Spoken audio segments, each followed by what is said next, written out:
You know what? I had plans on coming on here doing some real stuff. I had plans on coming on here doing some real conversation, talking about what's gonna go on in Detroit, give you some X's and O's and diagrams of how this thing is gonna move, what the Cleveland Browns can do. But apparently, people don't like talking about that because they find other things to get into.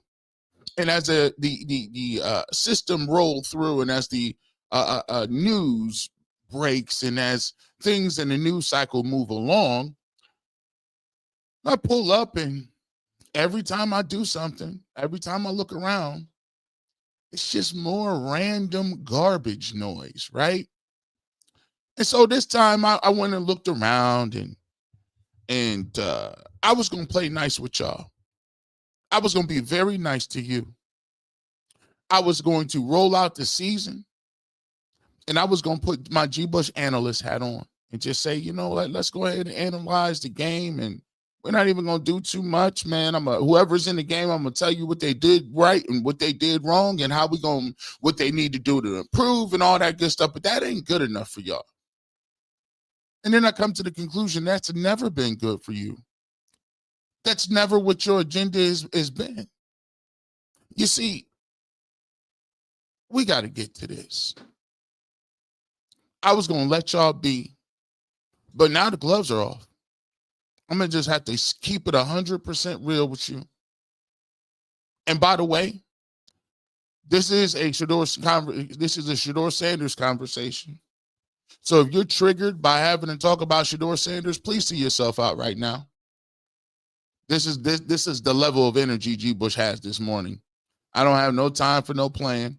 Usually I come on here, I'm going to give you 2 hours of this and that and the third. I don't got no time for it today. I'm going to come here and give you what the true testament is, and we're going to dip up out of here because that's how tired of it I am and how we're going to keep it moving and how we're going to push.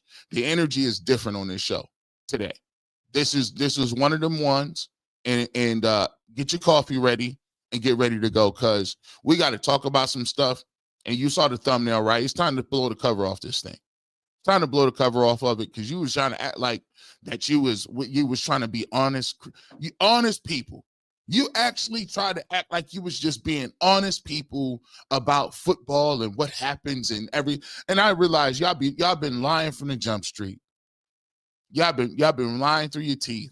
Y'all ain't no honest brokers. You ain't trying to have no intellectual football conversation. This is all about your feelings inside. Let's get it going. It's the Barbershop right here on a Saturday morning. Get ready because we're not going to have step on y'all today.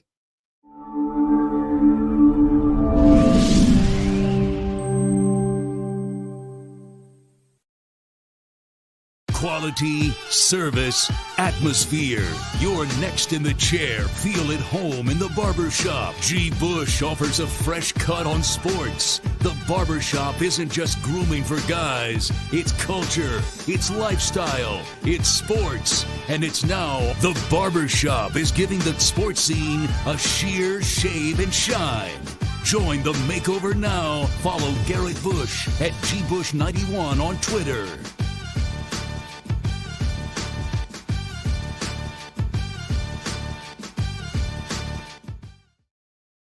Welcome on into the Barbershop, the most electrifying Saturday morning show in all of sports radio. I am your host, G. Bush, and we coming in, we about to get right off into it. Let me sip my coffee real quick because we about to get right off into this. We're not even going to play with y'all. It's a different type of energy today. Let me get 2 sips. 2 sips. I hope y'all having a great weekend. Hope you're having a great place wherever you at. Get ready to watch some college football.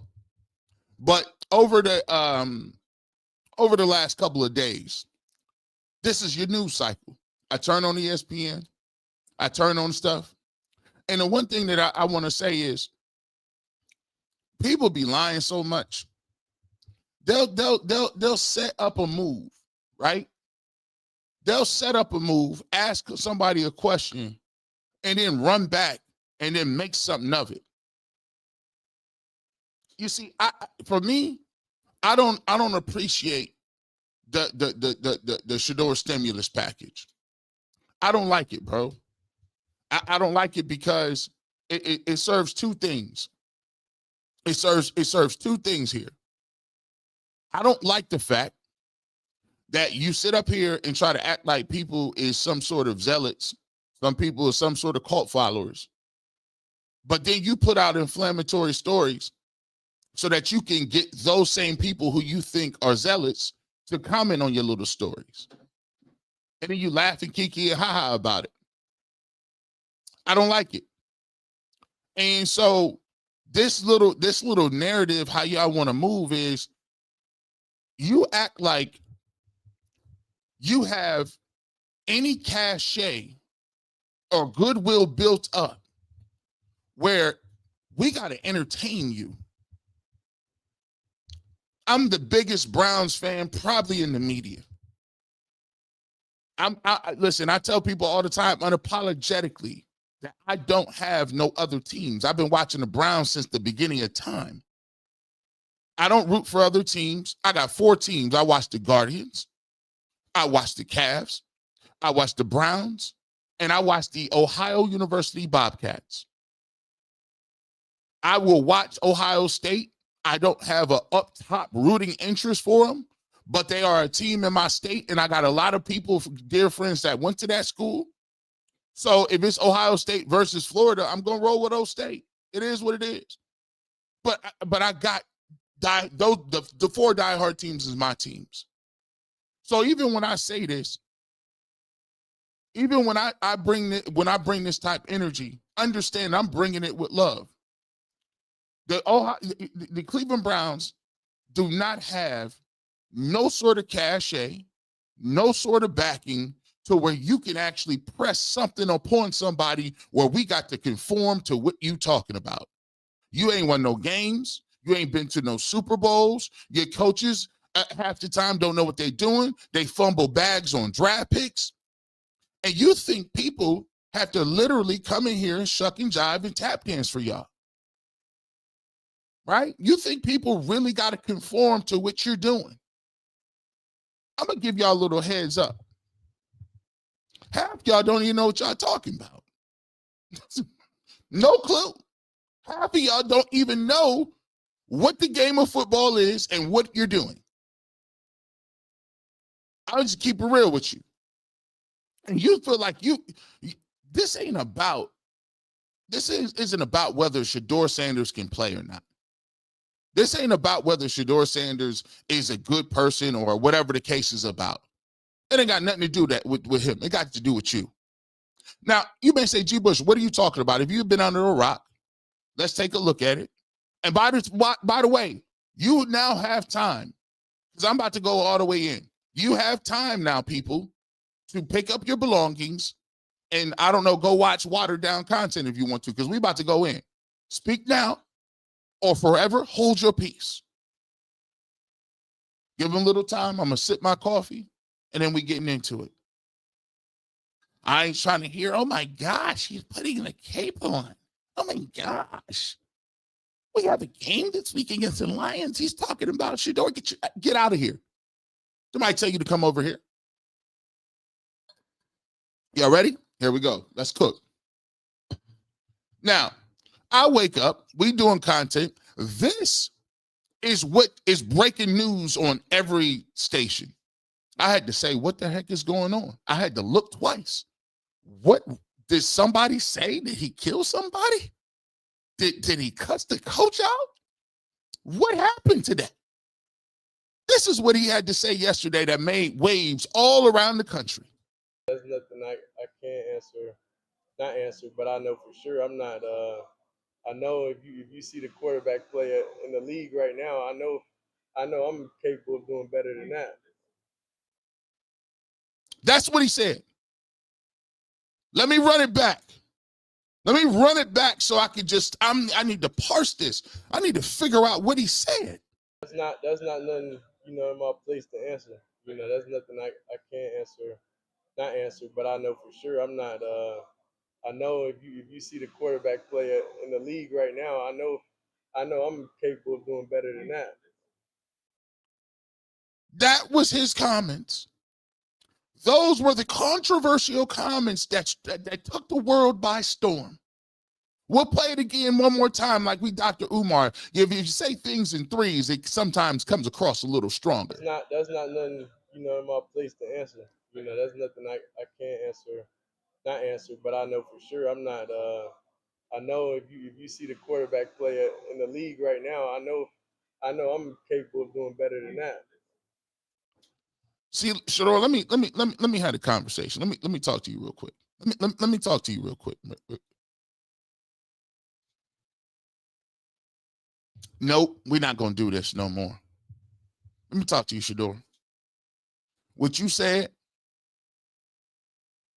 don't even take nothing to that. Don't even think twice about that. I'm glad you finally is talking your mind. I'm glad you finally talking your mind, because half these folks that you talking to that you think you trying to win over, they ain't never gonna be in your camp. They've never, I don't care. Listen, I don't care if you throw for 5,000 yards every single year. It's a segment of them that will never accept you, never like you, don't want you to represent them, don't care about what you do in the community because you are different. They can't identify with you. And guess what? They'll find anything to talk about. If it ain't about what you're doing on the field, it'll be how much money you make. If it ain't about how much money you make, it's the fact that you wear jewelry. If it's not the jewelry, sometimes they don't like how you just said something. If it ain't that, they don't like your glasses. They don't like your hats. They don't like your father. They don't like the way you walk. They don't like your talk. They don't like the fact you have fancy cars. Listen, at the end of the day, screw them folks. I don't know whether you guys feel like this is, I don't know where you're at, but we don't have to tap dance. That dude is sitting here unapologetically telling you what he's supposed to do. I feel I'm nice. I feel I got God-given ability. You seen, matter of fact, you should expand that, Shador. Expand that to these suckers in college too. Expand that to the suckers that's in college that it's throwing up duds. They can't even give you a name no more. Who you like? Quarterback in 26 people. I can't help but notice all the names done changed. So you got to realize, Shador, sometimes it's good to be humble. Sometimes it's good to be quiet. But sometimes it's time to say, I got to talk my stuff. I got to talk. Sometimes, you think about it. Jay-Z said, foolish pride kept me together when I wasn't felt. They didn't give him a deal either. Half the reason Kanye West still go crazy to this day is because he went to all these people that said, we can't sign you. He said, but I played them Jesus Walks. Paid them Jesus Walks and he didn't sign me. I mean, Steve Jobs listen, IBM probably made the worst mistake of their life with Steve Jobs, right? So there's a lot of people in this world who believe in themselves. And the fact that you try to make it seem like he can't believe in his skill set, that he can't go about doing what he gonna do, that he can't go out there. The dude is in Baldwin-Wallace College on his own accord, on his own time, working, getting better. He said, yo, I'm on practice squad. You know what? I love practice squad because I'm out here getting better. But what they want you to do is just say, shut up and go away. Shut up and be seen but not heard. And it's time out for people that been losing games, taking L's with a nasty offense, trying to tell people how they should interact and act. You ever heard somebody say, well, I done had this, I done been in corporate America. Well, his hair's a little longer. That's not very corporate.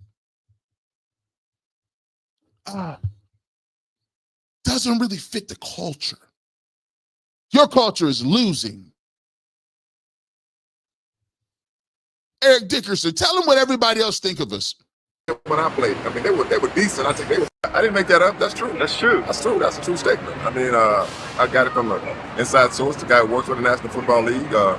He got it from inside the league. You know, I know they don't care for his dad. I think Deion's a great guy. Deion tries to help these young men become men, not boys. And I just felt like it was wrong what they did to him. You go to a team like the Browns. I mean, honestly, that's not a good football team. I hate to see him. I wish they would have cut him. The Browns have had so many first-round picks and screwed it up. I mean, that's a bad football team. They were bad when I played. I mean, they were decent. I think they were pretty good, but they're horrible. I don't think he's gonna get a fair shot there. I don't, because I don't think they really wanted him. I don't think the coach wanted him. They should have fired him too. But I'm not a Browns fan, at all, so I could care less. But I mean, I'm a Shedeur fan. I'm a Deion Sanders fan. That's what folks think. They was garbage when I played. I mean, it's all right. What lies was detected? What lies was detected? They is a bad football team. The offense is trash. What lies are detected there? People. I got a problem, and I've always had a problem with this. Just because you're in a position of authority don't mean that you're competent. Just because you done worked your way up the food chain don't mean that you got what it takes to be successful. Just because you slipped and fell into a position don't mean you know what you're doing. There's a competent leadership in every aspect of our society, starting off with the top of the food chain in our government, incompetent at the highest levels. You think that I'm going to sit here and parrot, well, the Browns think? I don't care what the Browns think. If their opinion was so great and effective, they'd be winning, wouldn't they? See, it's a funny thing. You have to earn people's respect. You have to earn the ability. You have to earn that right. And so when we sit here and we talk about this stuff, and we talk about, oh, well, should he just sit down and shut up? Absolutely not. I love the energy. Keep talking, Shador. I love the energy. Keep talking. It's a time to sit back and play your role, and it's a time to talk what you're going to talk, because that brings me to this point. See, a lot of y'all was fooled into thinking that people were being honest brokers about football and whether somebody can play or not. But there's a dirty little secret in society, and that dirty little secret is called it doesn't matter your merits.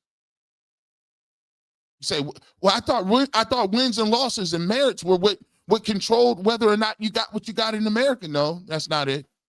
It's not based on your merit. It ain't based on how good you is and how competent you are and how hard you work. You think it's that? You really thought that? Really? Because even when you perform well, they can diminish it. Oh, that game really, I don't think preseason counts. But then, I've always found it funny. Dillon Gabriel played a bad game, then played a good game. Shedeur Sanders played a good game, and then he played a bad game. I would say that that's 1-1, right? I would also say it's more impressive that Shedeur Sanders played a good game and didn't get any reps, and Dillon Gabriel got all the reps. But I digress. It's 1-1. It's funny how one game can elevate Dillon Gabriel and one game can sink Shedeur Sanders to a point where, see, this is what I told you. This is why he's not good. They're not honest brokers. It's never been about how good you are and if you can play. That's just what they say. And if you play good, guess what? They'll just diminish something else. Oh, well, he's playing well, but I just don't like his attitude. Well, he's playing well. He just has to get better at talking to media. Well, he's playing well. I just think there's some other things that he can work on his maturity level. I think he can play well, but he has to get better at the small things. They was never in their 100 million years going to accept anything that you do.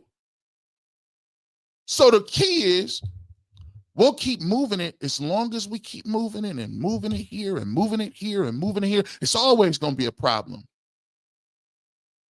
And then you come to the realization that it's never about whether or not you can play or not. It's whether or not they will accept you. The rejection of Shedeur Sanders is not about whether he can play. It's about whether or not people are ready for him to represent their fan base and their organization. When Kanye West said, and I never thought I was going to do Kanye West joints today, no one man should have all that power. When you are the CEO and when you are the franchise quarterback and you are given the keys to the castle, you now become what? I'm the boss. Name me one franchise quarterback besides Patrick Mahomes who has the cachet.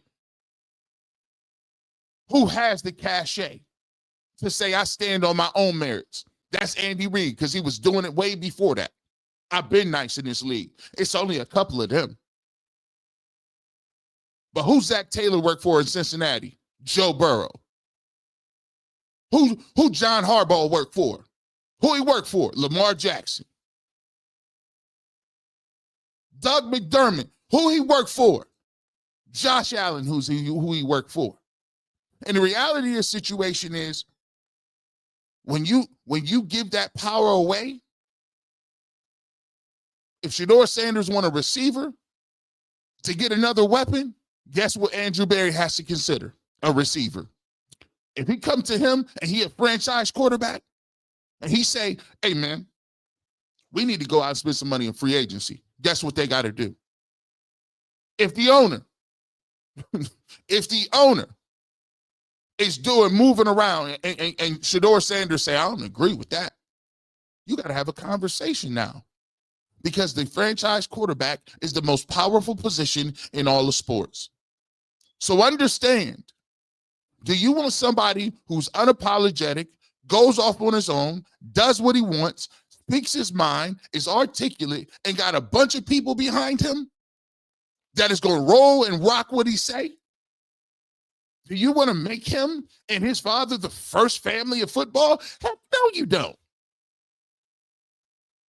I know this is too tough for somebody. It might be a little too early for you in the morning on this one. I told you, I gave you the opportunity. So when you say, oh, it's about, he's just not ready. He's just not ready. Remember this. They're not talking about him. They're talking about themselves. We not ready to see it. I'm not ready to anoint him. I'm not ready for them to represent me. I don't know about this. That's what not ready means. That's what not ready means. Got nothing to do with nobody's game. Let's keep going. But let's keep going. Because this is wild work. Now, of course, your boy had to get in on it. I think this is fancy. I know your guy had to get on it. Let's talk about. Let's see what you got to say, Tone. Seems like being out of the So this is fancy right here. Here we go. We know we had to get what he was saying. He never met a camera he didn't like. And it just seems like being out of the limelight right now as QB3 on a Cleveland Browns team struggling to score points. He's really missing the viral moments. By the way, I think it's funny that you, says the guy who's on TV all the time, you never met a camera he don't like. Well, you ain't never missed a Shedeur Sanders joint that you ain't never liked. What have you missed the Shedeur Sanders story, Tone? Huh? Never met a camera he doesn't like, and here you go, right on TV. And here we are, right? What do you mean? No, you're not. He's not missing no viral moments. He's viral just from answering regular questions. As a matter of fact, I'd willing to wager you missed the viral moments, Tony. Having fun talking about Joe Flacco and this Browns offense? Numbers a little down, huh? Okay. He like, yes, Shador done said something. Yes, sir. Get it ready. Tapping him. Hey, get the microphones. Get the microphones. We got us something.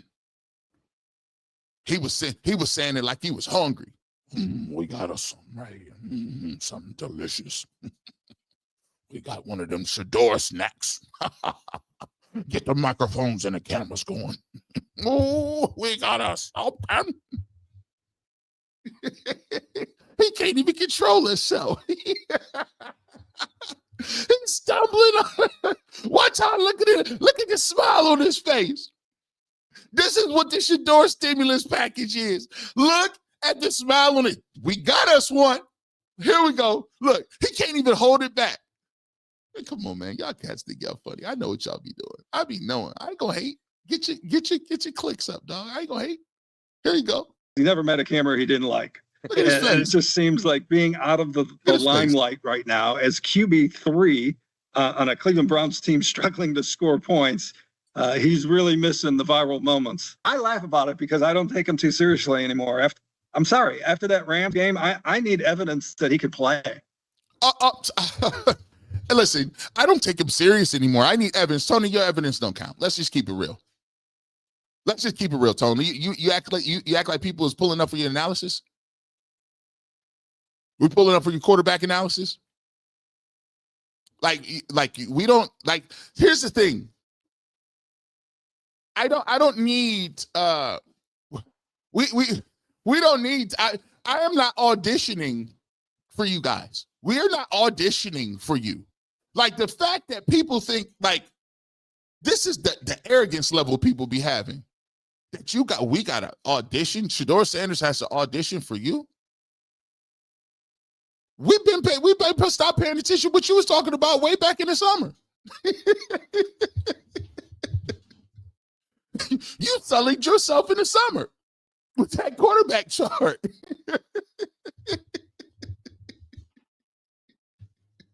I need to see him play. I'm sorry, that Rams game. Stop. It don't matter. It don't matter what Shador did. What about the first game he played against Carolina? I can't. What are you talking about? All the pro Shador fans, and they're passionate about their favorite player. They think something like that is going on. They cannot believe there are players on the team at his position that are better than him. Absolutely not. Do you know Joe Flacco? See, here's where you throw the smoke bomb rolls into the room. The Joe Flacco gives us the best chance. This is why the barbershop is devastating. Because the receipts are irrefutable. Weren't you the guy? The quarterback's in 26. Name them. Give me one. You was part of that coalition, wasn't you? You surely should be able to give me a name. Flacco's the best opportunity we got. Did you see the game last week? I saw the game. I saw him throw for 3.9 average of 3.9 yards a throw. Where is it? I think it's funny. Now the burden of proof is back on Shador because I thought you said that when Dylan Gabriel threw that pick six in Philadelphia, that the preseason didn't count, Tony. But now we got to go back and prove to you Shador can play. Yeah, okay. They just won't accept it. They don't believe it. They're just like his dad. He doesn't believe. Why are you mentioning his dad? Why are you talking about the man's father? Where'd that come from?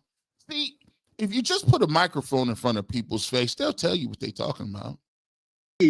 Flacco and Gabriel can play better than him. Really? Flacco? Listen, here's the thing, Tony. I can only do this in small spurts. I can only laugh in small spurts. I think it's fancy. I can only do I do 30 seconds at a time. I find it fancy that regular people, first and foremost, let's be clear. Some of y'all shouldn't even be able to speak Prime's name.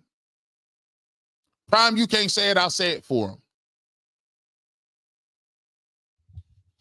Let me get my shoulders together. I told you, you had time to get out of here. You still can bounce. You regular, jogging in the morning, English muffin, bagel, Kroger's, Costco shopping, regular, everyday people should not even be able to speak Prime's name. He is better at his profession than you have been better at anything you've ever done combined. He is better at baseball than you are at your jobs, at simple breathing. You don't even breathe better than he do. His air is just cleaner quality. He has a better routine. His skincare products look better. You the same age as him, and y'all look like 40 years older. It's just different. He's a Hall of Famer, one of the greatest to ever put the jersey on, the greatest defensive back ever. His knowledge of the football game is otherworldly. He's a marketing genius. KFC, Wingstop, Nike. His endorsements is better than yours. His endorsements is better than your company's. He's been a broadcaster for 10, 12 years. He's a Division I football coach. He done won high school championships at that level. The fact that you feel comfortable enough to talk about a man that you cannot replicate, understand, or even be in the same room as is wild work. Now, I can tell you that because I can talk to you. I don't want Prime. No, I sit this one out, Prime. Sit it out, Prime. I got it. His sons is more successful than your people. His sons, matter of fact, all the sons, the well-off media people more successful than him. They got Division I scholarships, got bags, then been to the league. You don't have the currency to talk. You can't pay the toll to talk about him. You can't be on toll road to even pay to even be in the same conversation. As a matter of fact, you can't get an interview. You can't pull up to him because the security is bigger than everything you got. What you talking about? See, y'all done got comfortable. When did everyday regular people walking their German Shepherds and Golden Retrievers get to talk about the highest of the highest when it comes to our society? It's rules, checks, and balances to this. If you ain't played nothing, if you ain't lifted no weights, if you ain't running fast, if you can't do nothing in a quick motion, you can't even get out of a building on time if it was on fire, and you talking about Prime. These guys. I do media in Cleveland. I care who you is. What you talking about, bro? It's like his dad. You get to talk about, you don't even, listen, we need to start putting our people, listen, here's what we're going to do. Because y'all do this too much. We're going to start putting our legends in a room where we're not even going to start letting you talk about them. We're going to just start putting our legends up. Remember your mom used to say, put your toys up? Put them toys. Like if you had cousins coming over and the cousins a little bad and you had nice toys and you like, I'm about to show her my Transformers and G.I. Joes. She said, okay, but that Voltron is going up. That Voltron is remote control. You know how much them little lions cost me? I got a V68 battery to put in that. You put that up. Go put that up right now. You put that up. We putting our legends up. You don't get to talk about our legends. We got them in bubble wrap. As soon as you get to it, somebody need to hold you back. Hold on, Tom. Hold on. Tread lightly. Tread lightly. You got comfortable because we let you get that off. You gonna talk about porn? What are you? Y'all really think? Listen. What do you mean you got to prove? You got to prove to me. Like, he got to prove to me he can play. You got to prove to me you know what you're talking about. And it's not looking too good, bro. Come on now. That's what happens when listen, this is what happens when the game is like this, bro. I go around. I got to go around and listen to this. I got to sit here and act like I got to give everybody the same common respect that they know what they talking about. No, because you got a fantasy football team, you and I are not the same. Just because you in 3 fantasy leagues does not mean we are on the same level.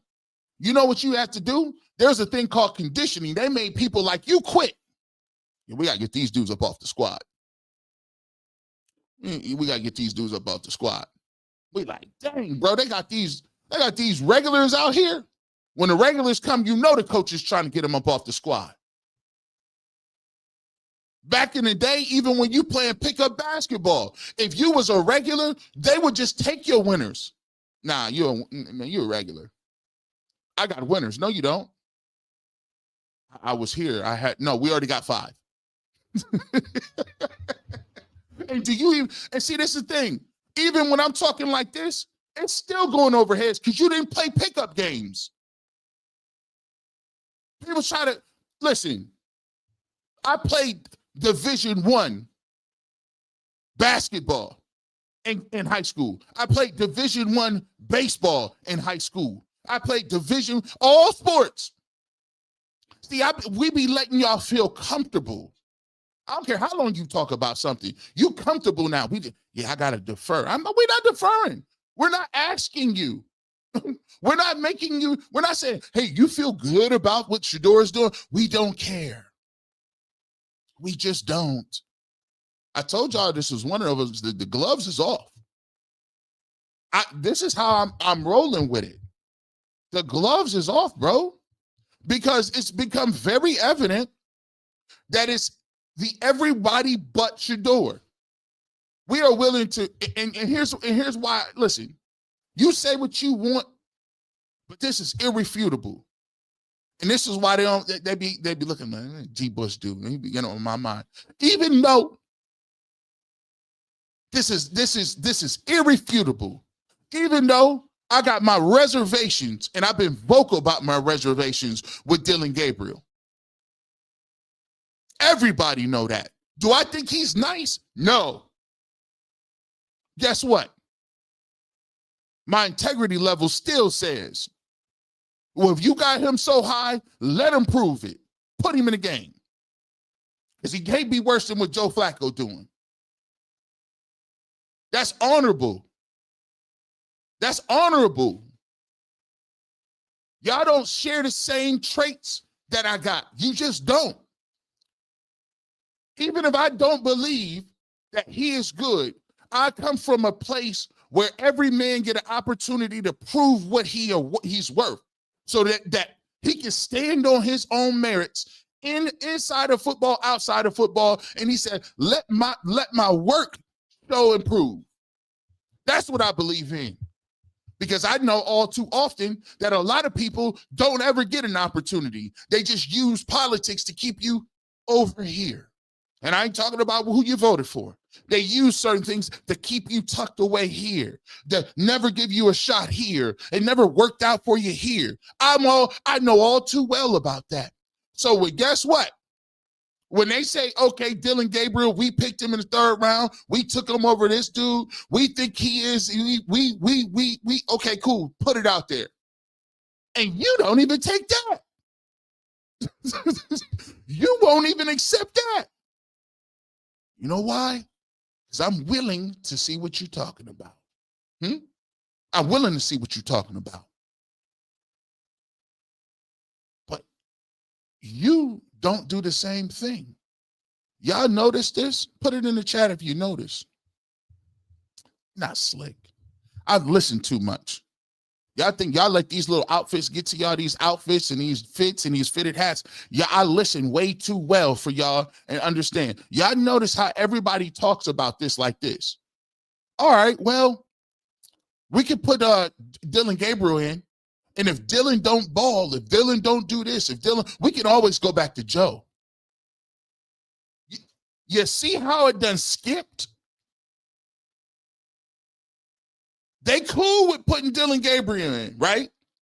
But if Dylan don't do what Dylan's supposed to do, all of a sudden is, well, they can put Bailey Zappi in. They may go to Zappi before Shador. They may get to Zappi before the, you know what? They might even go get a Hunley. They could go, because he's still not ready. You know what Shador did? I like what he did. He read the room. Don't tell me about no ready stuff. Don't tell me about no ready stuff. I was born ready. I'm ready today if they put me in. Shut all that little conversation down. Shut that down. I'm ready. Come on. Put me in the game. But what they want you to do is shut up, out of sight, out of mind, and let the game plan roll. We're not letting the game plan roll. I'm not going to listen, the Cleveland Browns going to do what the Cleveland Browns want to do. But one thing that we're not going to do is I'm not going to sit back and make you feel good and comfortable about what you're doing and act like I'm stupid. When you ask me, am I good? Should I play? Am I ready? You know what I'm going to say? Heck yeah, let's roll. I'm not going, well, I don't, whatever Kevin says, whatever the organization has for me, I guess I'll be, you know, I'm just a humble person. I'm just a person who just looking for the crumbs. They're like, I was better than Dylan Gabriel in college. What are you talking about? Oops, should have said that. I low-key think Joe Flacco was garbage. You see how he been playing? I can't do that. I shouldn't have said that. Sorry. You can see it on their face, though. Watch how painful this is. This is courtesy. By the way, that clip was courtesy of ESPN Cleveland. We got to always give you credit. Courtesy of ESPN Cleveland, right? This clip is courtesy of 92.3 The Fan. Look how painful it is on their faces. I love human nature. Human nature is very, and nonverbal cues always get me. You can see the anguish on people's faces when asked a question. Sometimes the heart is different from what the mind says. Daryl, you're conflicted. Let me see. You know, when the I always find it too. The people in the ivory tower got a little bit different thought process. And the ivory tower people in Berea, I think they be coming in giving you that CIA that CIA treatment. Y'all go in one way, come out a different way. All of a sudden, y'all start sounding like small Stefanskis. What be happening to y'all? Well, if you do make a change, this has been my argument against making the change, is you have to sell that within the locker room to the veterans. That's a lie. You don't got to listen. How do you? Let me run that back, and I'm gonna tell you why this is wild to even say. Well, if you do make a change, this has been my argument against making the change, is you have to sell that within the locker room to the veterans. Let me tell you this. Myles Garrett, during the offseason, said the Cleveland Browns don't have a plan. He wants to be traded. They're wasting his time. You think you got to sell him on a quarterback change when he already told you you didn't have one to start with? You think you got to sell him? But as a matter of fact, you got this. You got this thought process. Oh, you got to sell it to the veterans. Your veterans aren't good. Let me see. I told you this is why, G. Bush, you have a Saturday morning show, and it's not during the week, because this is not going to be tenable during Monday through Friday. You can't tell people the truth like that. You're sitting here telling me you scared of some veterans that ain't good? What veteran? Denzel Ward don't care nothing about that stuff. Nobody on the defense cares about. Listen, they already know your quarterback is garbage and believe that the next person coming in is going to play better than Joe. What are you talking about? What veteran, what mythical Wizard of Oz veteran is jumping up and down because the offense looks so great? They don't look great. We know they don't look great. You're throwing for you're throwing, your quarterback rating is a 39, dog. But you telling me, and somehow in your heart, you're trying to on this screen tell me that you believe it? Your face don't even say you believe it. Your body language tells it looked like right now it looked like you were like in a meeting and you got the bubble guts right now. Man, I shouldn't have ate that breakfast burrito. That breakfast burrito face. Daryl, you know good and well Joe Flacco don't give you the best chance to win nothing. That's what the Berea Chronicle Times is telling you. You don't believe it. Let's keep going. And you know, when the messaging from the organization when it comes to Dylan Gabriel has basically been, we'll see him, and when we see him, it's going to be for developmental and look-see purposes, right? And I don't know how you can transition after saying that all along to Daryl, blink 3 times if Kevin Stefanski and Barry are behind you threatening you. Give me something here. Blink. I mean, this is what happened when you're on camera. Lima, do you believe this?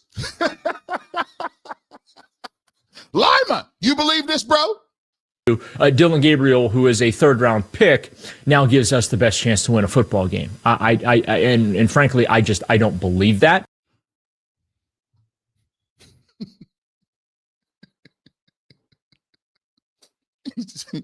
Kevin got the ransom note on him, bro. He right over there to the left with the note, with the ransom note.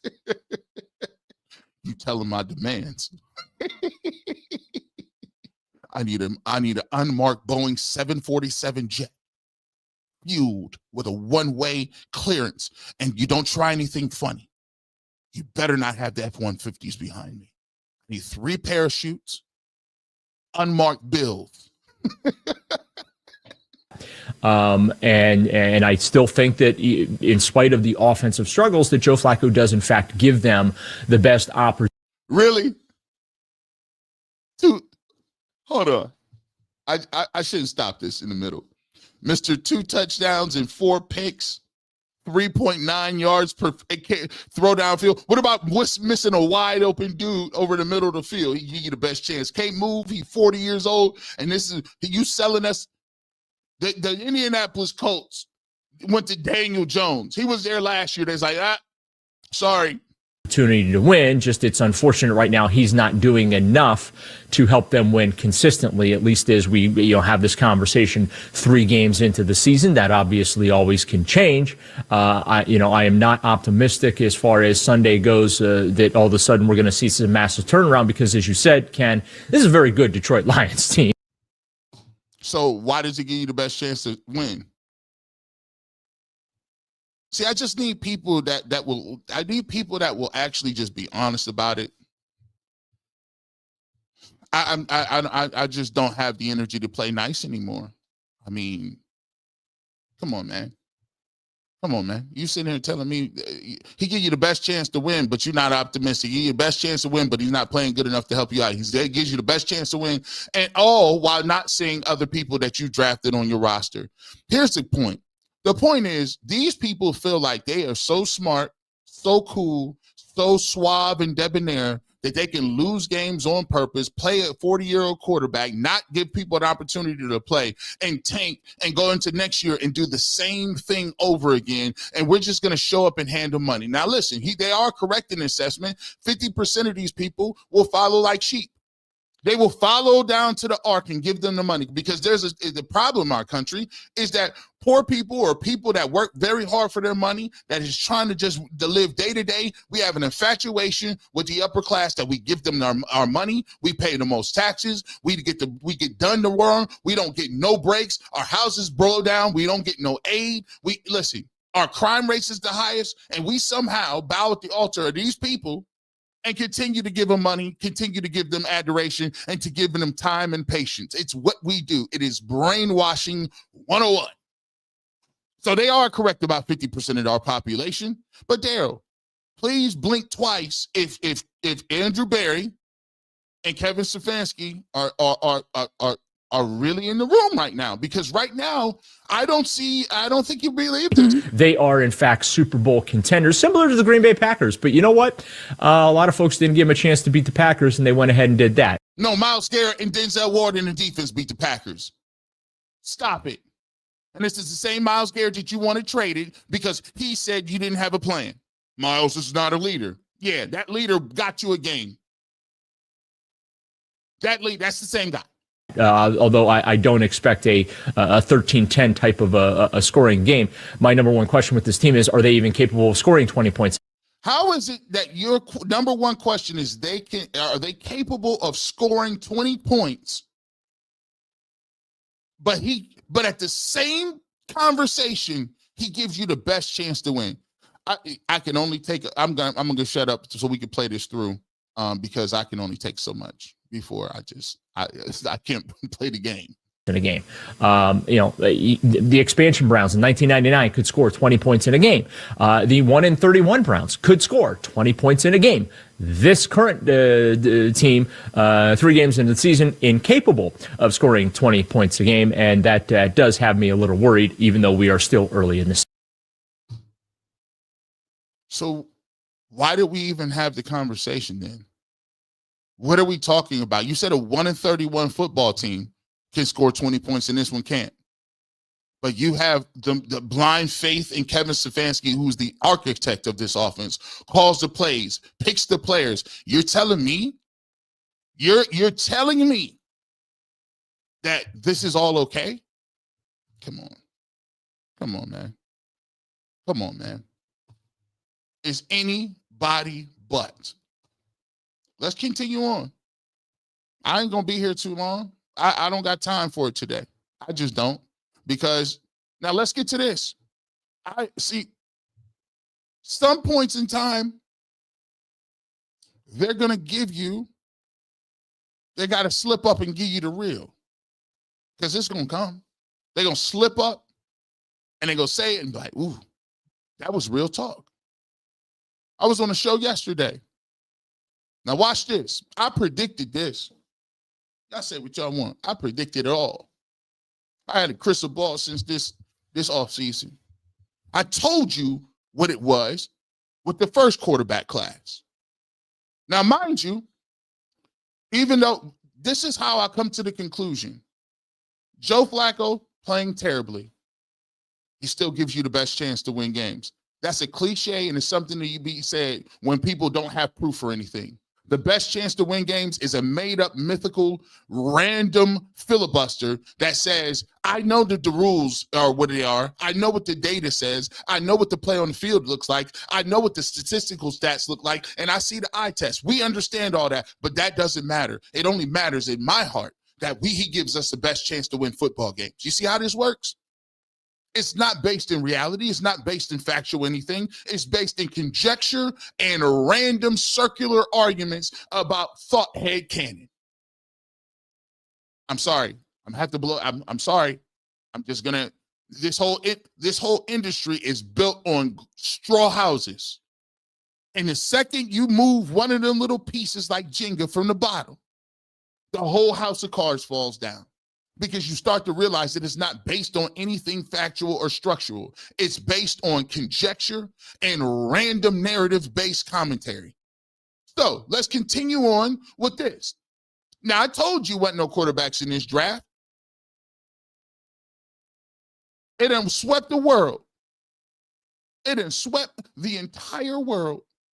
These quarterbacks, the Drew Allers and Klubniks and the Nussmeyers and the Arch Mannings and all these other dudes, there's nothing there. But you notice every time you bring up that you are willing to mortgage your entire life for guys who aren't good, you ever notice that they are more willing to give time just to pick a savior? They're willing to say, it's still early, a savior might show up. Then they are willing to give an opportunity to a person that's on your own roster currently, who has played a preseason game, who has been in your offense, who has played with the team. They are willing to go out and find a college player who isn't playing right at this point, and then give him time to prove to them that he's still the savior. What kind of roundabout head magician stuff is that? The only way you can come to that conclusion is it's anybody but Shedeur Sanders. I'm fine with Flacco stinking and joining up, being garbage and being old. I'm okay with Dylan Gabriel getting the rest of the shots until the season is over. I'm okay with going into next year's draft already anointing a quarterback before they played Arch Manning. I'm okay with even when they don't play well, I'll give them extra time to prove it to me. I'm also willing to scrap the 4 people or 5 people I said were saviors and find new saviors week 6, because that's what they're in the process of doing right now. See, this is the reason why G. Bush is just, he's lost his mind. What's happened to him? He used to be so middle of the road. Now he just panders. What's wrong with G. Bush? No, it's called, why am I not fitting in your box? You failed to realize, I don't care. You think, why? Like, my job is not to make grown men and women comfortable. If it makes you uncomfortable, you got to ask yourself, what's going on with me? Let's cook. I told you, I gave you an opportunity. Here's another out before we get to this. Please file lightly. Don't cause a rush. Get up, move to the pews, and quietly walk down aisle 6. If this is not the content for you. 3 moments of silence for you.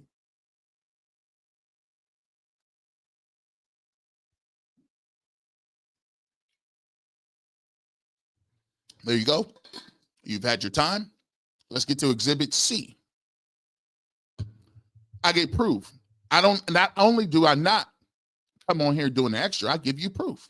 Now, Jason Lloyd said something, and I like it because I like he gives me some information. I like spicy Jason Lloyd. I told him into his face, I like spicy Jason Lloyd. I like your pushback. That's what we like to see.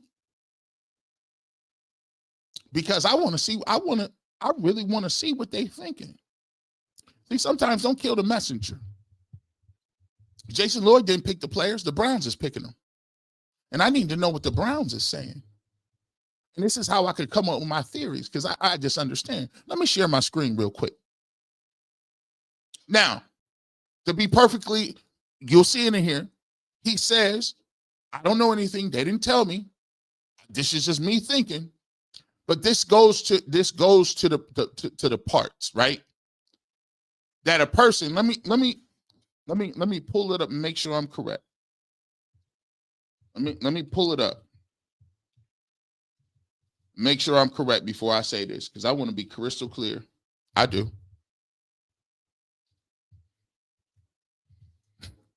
Remember?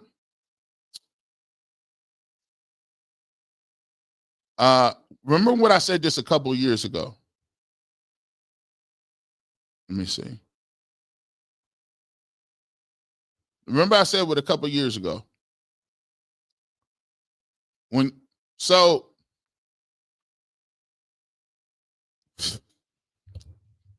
Man.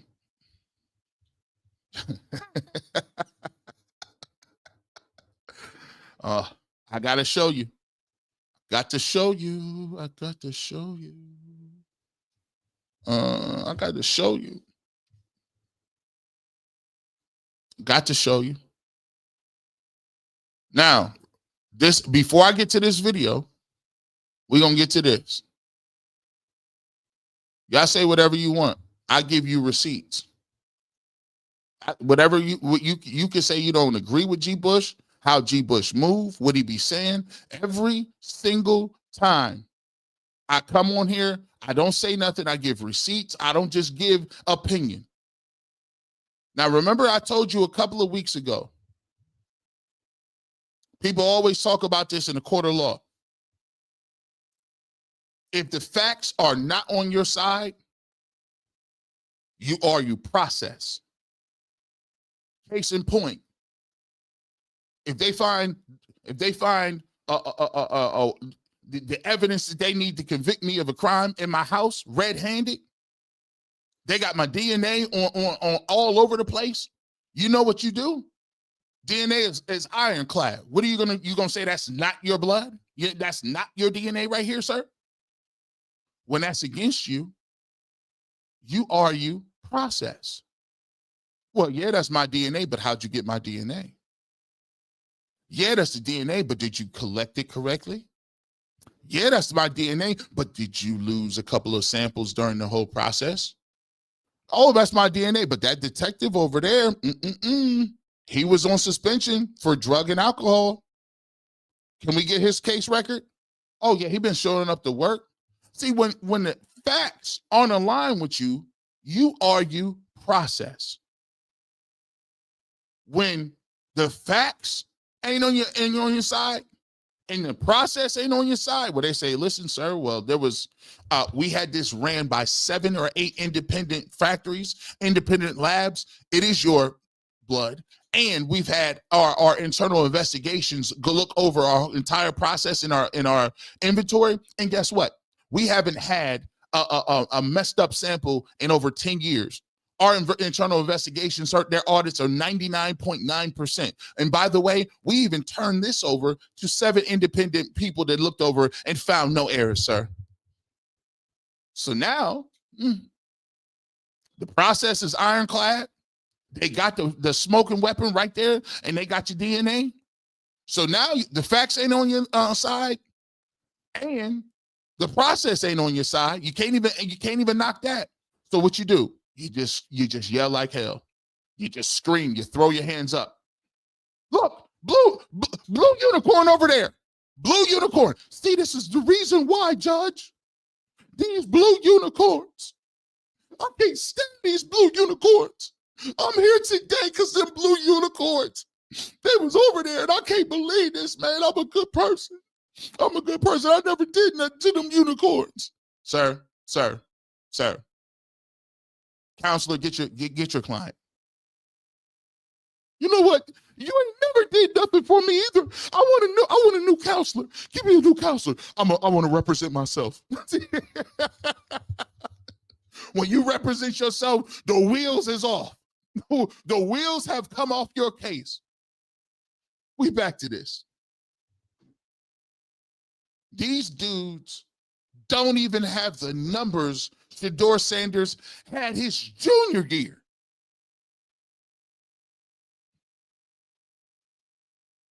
They don't got his junior year numbers.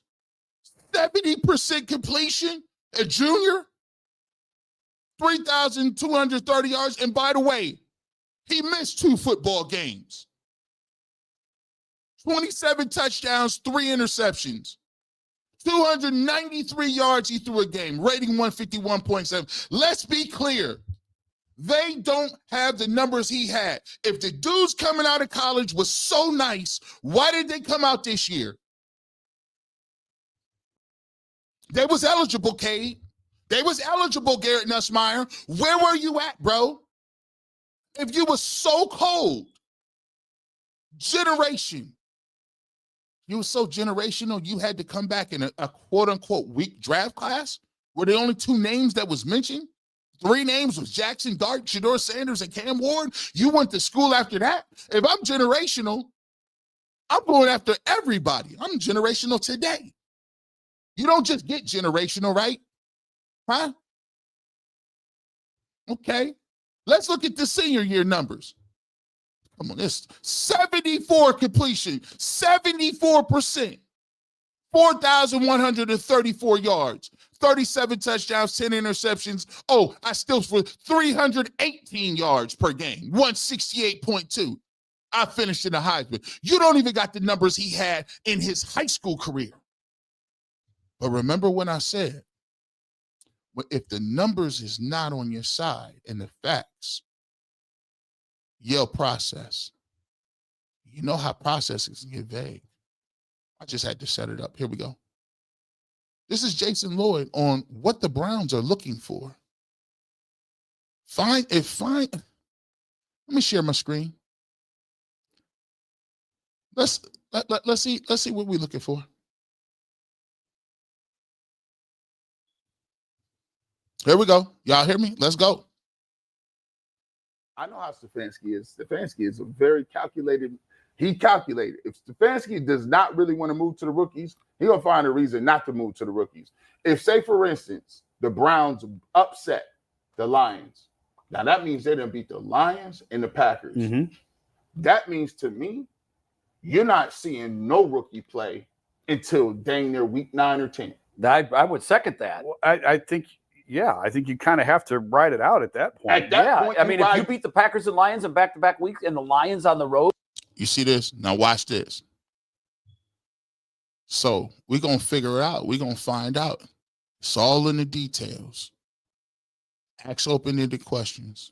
And you were that means you were something out of your offense. Beating Cincinnati. So yeah, you're almost 3-1 at that point. You're not seeing nobody. You talk about week 10, 12, if that. So that's the point. The point is, good. That's a better problem to have. Let's win. If you take those, here's the thing. What did they tell us it was about, though, Jason? What did Jason tell us? And he's right. It's about next year. About next exploratory season. We got to. So see what you do right there. As I say, yeah, it's about next season. But what I'm pointing out to you is the unwillingness to even do anything this year. And even though you're winning football games in spite of your quarterback, they are willing to run out the shot clock regardless. If Joe Flacco plays terrible and when Dylan Gabriel gets in the game, who knows how terrible he has to play before they even get to Shedeur Sanders. Now, this is the key right here. This is the whole noise and mumbo jumbo about these quarterbacks. Now, remember, these quarterbacks will not even have the statistical data that he has. They will not be as accomplished as Shedeur Sanders. They will not have the completion percentage. They won't even have the tape. But guess what? Remember what I said before. It doesn't matter how good you are. It's about the way they feel about you. Let's talk about it. Let's get back to it. I'll find out what we have. Yeah. However, if there's winning happening, I mean, it's just you can't change a quarterback when you're winning. Let's keep it real here. All right. The Browns, right or wrong, they're already convinced that they have to get a quarterback next year, that they don't have the I agree with you, Bull. I agree. Doesn't mean they're right, but that's what they feel. In their mind, they believe that their quarterback of the future is not on this. Yes. Am I wrong? Yeah, no, not at all. That's the way I see it. Yeah, it's definitely true. I think I told you this. I think I texted it to you because everyone's like, well, these quarterbacks suck. This quarterback class. No, I said the quarterback sucks. Where's the quarterback? Where's the quarterback? Where's the quarterback? Where's the quarterback? The quarterback's in 26. You got to give me credit for that. I said that. Let's continue on. No one has told me this directly. I just get the sense and the feeling because I agree. Like so far, the you don't look at this quarterback class as this. No one has separated all-time themselves historic for class. sure. So again, we are sitting here, and by the way, shout out to Jason Lloyd. This is not about Jason Lloyd individually. This is about the mindset of the Cleveland Browns. And this is the mindset that a lot of people in our fan base carry because they are willing to go. When I do that savior conversation, it's tongue in cheek, but it's truthful. They are willing to bend the knee, do mental gymnastics and find somebody, anybody. It doesn't matter who it is, anybody but that guy. Because they're unwilling even to see him play. Let's continue on. So to that, I say number one, it's early. September. And number two, I just get the sense being around them that they have one or two guys that they like. Who is it? I don't know who they are. I'm not going to know who they are. I'm never going to find out They who they won't are. say it. So remember what we said here. G. Bush, they got your DNA. What? Hey, we got to figure something out. How they get my DNA in there? Well, listen, somebody tampered with that evidence. No, sir, we showed you 17 times that the evidence was not tampered with. We have 3 independent studies that say it was not, and this is our audit process for the last 10 years. No tampering, sir. Now it's time to go to them blue unicorns. The blue unicorns. The blue unicorns, they got me set up. Now, here's the gymnastics you have to do. I don't know who. See, watch this. I don't know who the quarterback is. I agree that the quarterbacks look mid at best. But the Cleveland Browns have a secret proprietary knowledge base in which they like 2 or 3 people. And I don't know how they choose this person. I don't know what they're looking at. They're not looking at stats. They're not looking at completion percentage. They're not looking at where you throw the ball. They're not looking at how many games you won. They're looking at it in a different way. It's something that's just in the sauce that they do that, you see? Let's continue. And No, it of doesn't course mean not. they're right about it. It doesn't mean they're right about it. But Yeah. I just get the set. And the other thing I told you is you just don't know. You never know what they're looking for in the NFL. It's not what we see. No. It's not what we're looking for. No. And the point I made to you, people are going to freak out. Nobody was talking about Josh Allen when he was at Wyoming in September of his senior. And I'm not saying there's a Josh Allen in this draft. I'm not saying that. No, I know where What you're I'm going, saying though. You're is- right. He emerged late. And there are traits that these teams look for in quarterbacks that the average college football fan watching on Saturday isn't seeing those guys or isn't seeing those traits. What, like how well you can throw? How well you can move? What do your stats look like? What does your teammates say about you? What does your coaching staff say about you? How did you play in big games? Those are all things that regular people like to see. Remember when I told you, it's not about whether you can play or not. It's about whether or not they are willing to accept you being the face, the leader of their organization. So when you see, he is correct. He's 1,000% correct when he's saying this. Is what they are looking for sometimes is diametrically opposed to winning. What they are looking for has nothing to do with winning. That is the only thing that I've been arguing from Jump Street. And it's ironclad. You tell me I'm wrong. And I don't know who they are. I just get this, and I don't know what. I assume it's this What class. year's the Indiana kid? He's a senior. He's Okay. eligible. He's eligible. I think that if you're going to make somebody a savior, you should know his name, what class he's in, and what he's playing like. But we're willing to pull a name out of the hat. Who's the Indiana guy? That's where I come up with the anybody but Shador narrative. I didn't say it. The energy is there. It's all around. All you got, it's palpable. Who's the Indiana kid? So that's the guy so anytime you're gonna give up. Think about this, man. You making a big time life decision. You marrying somebody.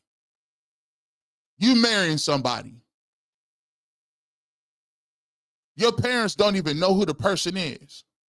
You come home and they say, hey, what, I know you was married to Rose, but who's this Susie girl you got? You marrying this Susie girl? They don't know her name. Her name wasn't even Susie. It was Sally. Susie, Sally, whatever. You meaning to tell me this is how far down the rabbit hole we done got? To the point where we are willing to pick a name out of a hat from somebody we have not seen play with no stats, no nothing, but he's the guy. Because it's a self-fulfilling prophecy. You came into the season telling yourself that before you saw anybody play, that what it was going to be. I'm going to draft a quarterback because I want to draft a quarterback, and it has nothing to do with who's on the roster and if they can play. I've heard his name being mentioned as a guy that, again, could have the NFL skill set. Maybe he's their guy. I have no idea. I just get the sense, and again, no one has said this directly. It's just sort of a feel of knowing how they operate and being around certain people. I just think that they've got one or two people that they've got their eye on. I don't know who it is. I don't know when. And who's to say that doesn't change? Like, it's September. By November, whoever they think they like, they may not like anymore. And we will never know. And you'll never know. Right. You'll never know who we like. You'll never know who we like. If the facts aren't on your side, you argue the process. If the process isn't on your side and the facts aren't, you yell like hell. I think the Cleveland Browns are yelling like hell. Let's get to the super chats. Let's get to them. 1,444 comments in here today. We'll see how great they are. Man, guys are. Let's go. Let me take this now. Yoshi Doshi 2006. I've been consistent in saying Shador is a star on and off the field. Shame others can't see it. I love being part of the community here. Keep rocking, G. I appreciate you being a part of it. Appreciate you being a part of it. Let's keep it pushing. After the draft, I said Sanders, Fandage, Juckins will be our version of the Tamil Kings, warrior merchants, giving us the spice of life. That's crazy. Just think about it, man. I used to think about spice, man. People was going across the world just for salt and pepper. Think of how bland meat was back in the day. Like, y'all was just eating regular meat. Can you imagine eating meat without no Lowry seasoning salt?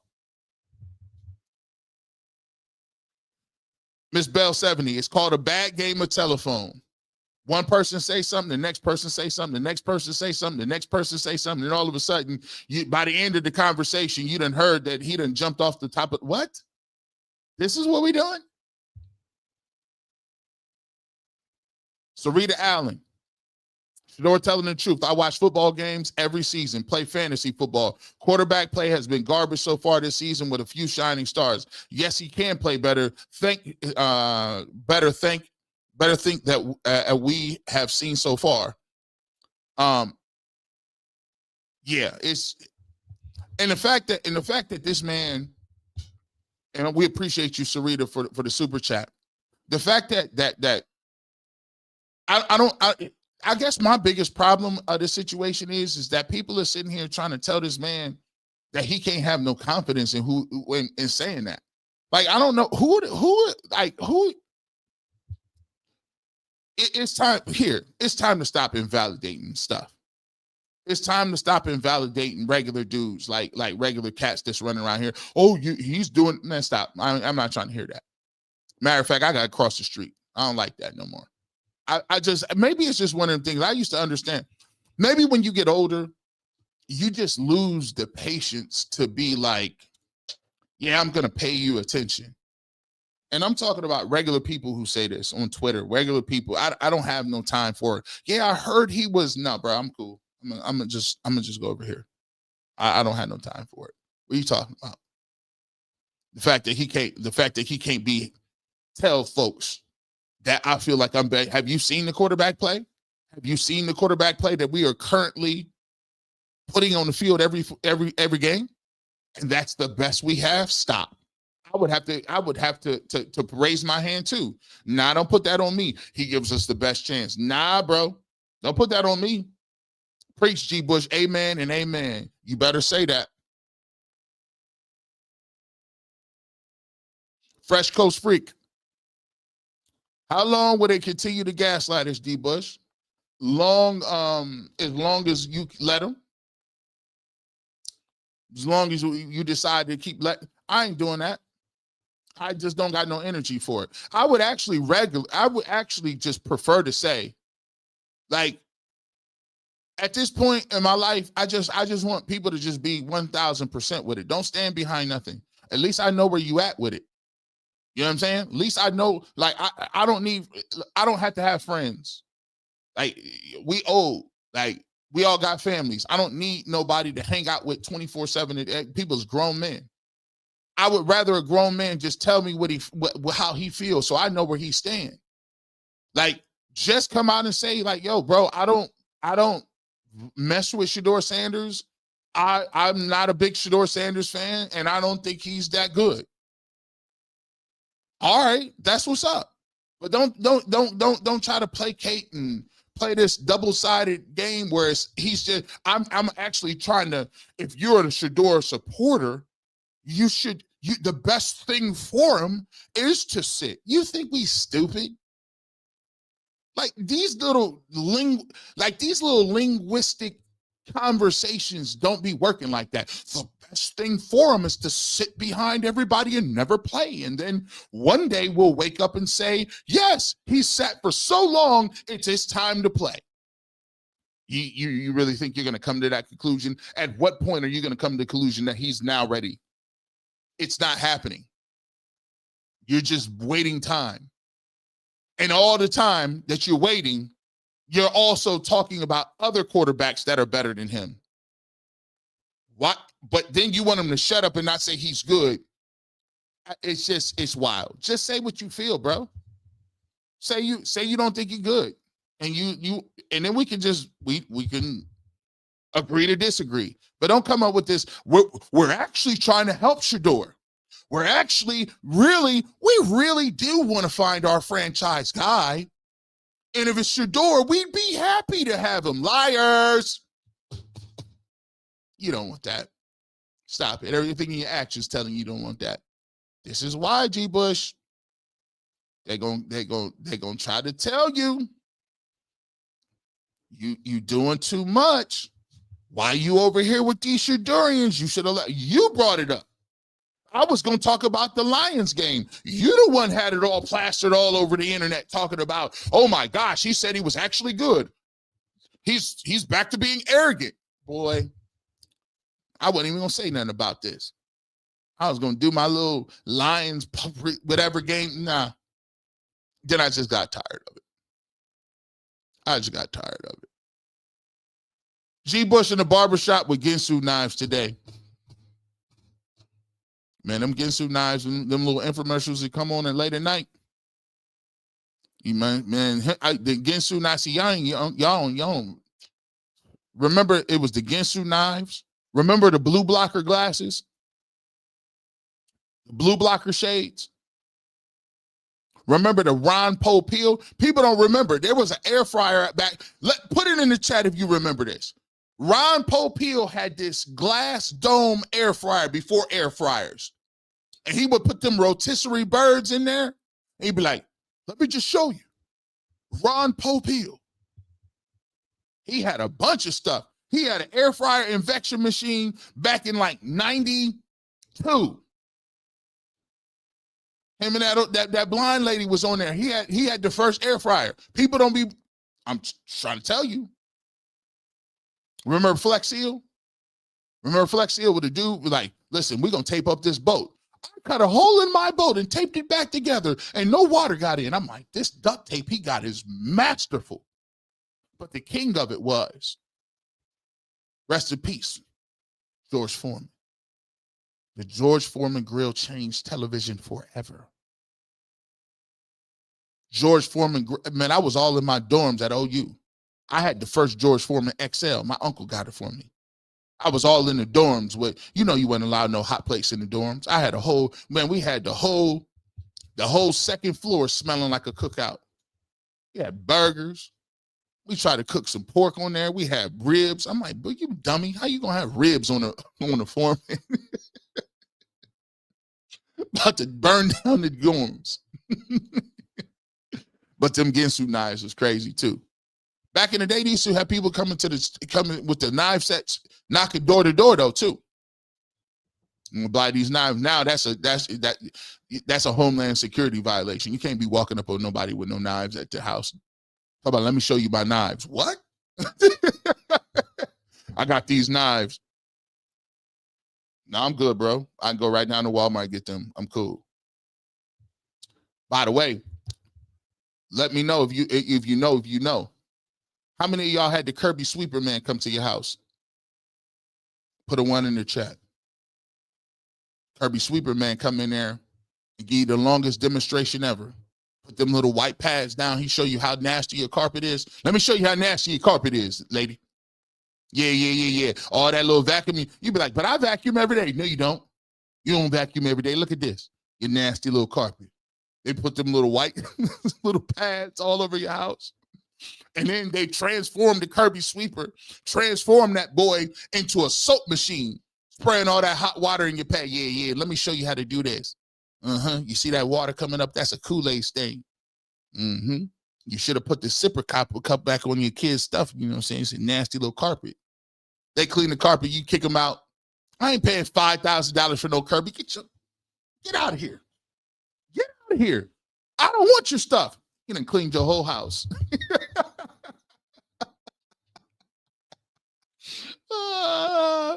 I'm sorry. We'll keep going, man. Don't allow my confidence to offend your insecurity. Coach Prime.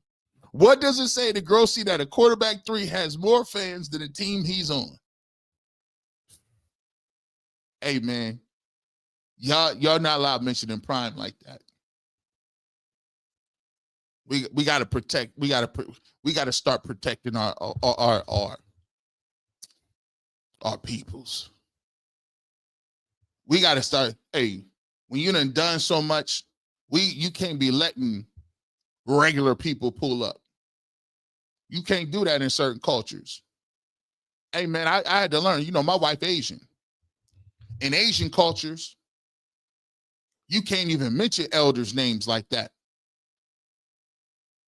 I don't care. You can't mention elders' names. The kids grow up like, bro, we ain't about to, listen, it's a level of reverence. And it's just regular adults, regular grandparents, like, you know what I'm saying? Like they get older, they take care of them like, man, you can't be mentioning, you mentioning Prime? And it got to be better. You can't Prime. Listen, Prime running around beating cancer, bro. You can't mention his name like that, bro. That man over here trying to do some work, trying to make a difference in people's lives, trying to do the God's work, and you sitting there talking about because your son's quarterback 3, bro. You come on, man. It's wild work, bro. Come on now. Charles Thornton. Charles didn't even want to say nothing, man. I appreciate you, Charles, pulling up, man. Appreciate it. White Town's King. Stop it, G. Bush. Those talking heads quit the team in the summer because they didn't want to work out. It's too hot. It was too hot. Back in the day, you had to earn the right to even be commenting on certain stuff. Like you had to go to the other table. You had to be doing something. Like ain't no commentary on nothing. Back in the day, your job was to give us high fives when we came out for the pep rally. Let's go, G. Bush. He's in my English class. English. Yeah. English, man. He's a good guy. G. Bush, that was your job back then, bro. If you wasn't putting no work in that off season, you wasn't hitting no weights, you had to do something. You had to be like, there was a proving ground. You couldn't go to the barbershop and just start talking. They be like, hold on, bro, what you done did? It was rules, categories. On the blocks, you had to, in the street, you couldn't just pull up on, whoa, it's a It's rules of engagement. In the military, you can't pull up and just start. Where all my military people at? You above your rank, son. Who you talking to? I mean, they don't listen. You're a civilian. Civilian talk, but hey, stay over there. Our job is to protect. When something bad happens, we got to put the women and children away and go hunt. Like, you supposed to be with us. We supposed to be protecting them. But you try to talk about, hey, help me. It used to be rules to it, man. It used to. There ain't no rules to it no more. It ain't. It's just not. It's crazy. You can't talk to Prime.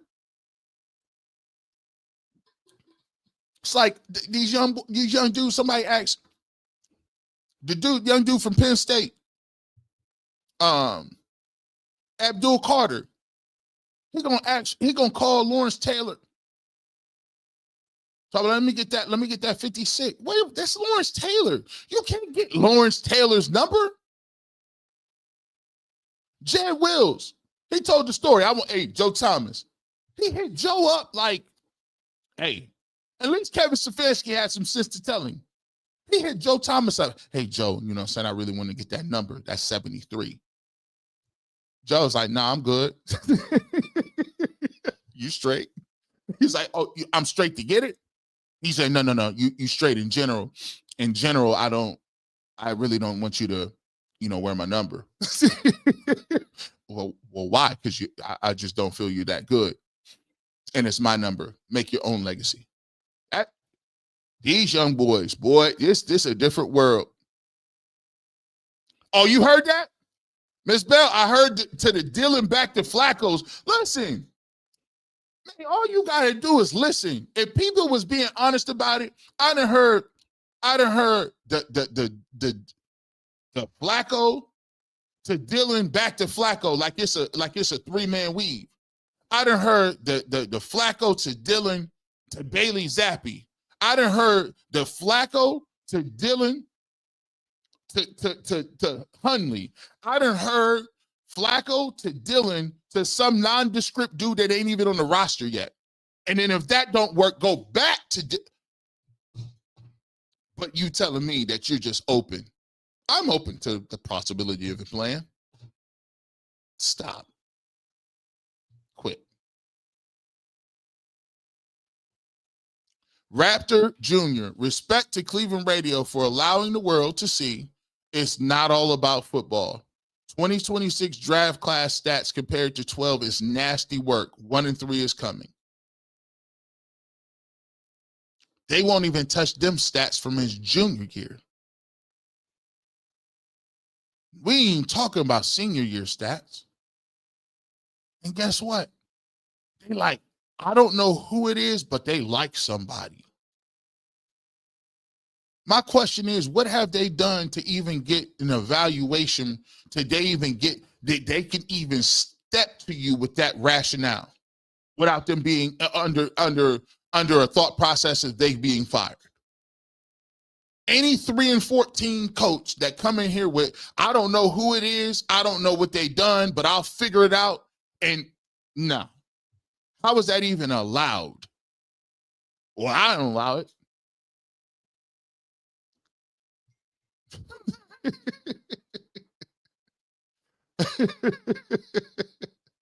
Daryl got chastised for his Dylan Gabriel comments. 180. But my wife used to say all the time, hey, are you gonna you want to report? No, I'm not going up there. No. And here's what I get. I get it. Let me just keep it a buck so we can understand. See, people be trying to act like, man, J-Bus should be on one. There are some people's jobs that depend on what they got to do and how they got to deal with the Cleveland Browns on a day-to-day basis. They are at that building more than they are wherever they're from, whether it's their house, the company that's sending them out there, wherever. They deal with those people on a one-on-one basis more than than anything we do. So do I understand why it's difficult to go in and try to just crush a team every single day? I sure do, because you're making my job harder. And there's a human nature factor to it. When you're around people, you grow relationships and you're around them. You write stories, you write articles, you interview them. Those people, you get to know them. So it's difficult. Whose allegiance is it? Did you want to just keep it a buck and tell the truth all the time to people that you don't know? It's hard to keep hammering people that you have a relationship with. It is human nature. So I'm not knocking Daryl or Jason or Zach or Mary Kay or Aditi or anybody, even Tony, because that is the job they signed up for, and it is what it is. It is part of the game. That, like Avon said, Avon told Stringer Bell, the game is the game, always. This game ain't gonna change. The game is what it is, always. And sometimes you got to choose what you're going to part of the game you're going to be against. You're going to be in the machine or out of the machine. If you out of the machine, don't expect to get no perks. Don't expect to get no extras. Don't be ready to grind. Be ready to promote. Be ready to do for self. Be ready to build. Be ready to market. That's what you got to do, because it's uncomfortable. You think that the NFL is going to come around and say, hey, that Garrett Bush guy, I like he got a really good show. Heck no. No, it ain't happening. But at the end of the day, I like sleeping well at night. Because, yeah, maybe ESPN never gives me my own show. Maybe FS1 never comes around and gives me my own show. Hey, heck, maybe I may never even be on regular TV. You know what? That's okay. It's okay. I can sleep well at night because I truly believe what I am saying. I truly believe in winning and losing. I don't believe in taking L's. I believe that you should get an opportunity to show you. So my compass is different. If I don't think Dylan Gabriel is good, so what? He has an opportunity to go out there and prove me wrong. And if he does it for a sustained period of time, you know what I'll say? By golly, I was wrong about that guy. He's really good. How's that change me? It doesn't. But I get it. Some people never gonna say that. They can't get to it. But Daryl, blink twice. Was they behind you like that? Was Kevin to the side? Was there a ransom note?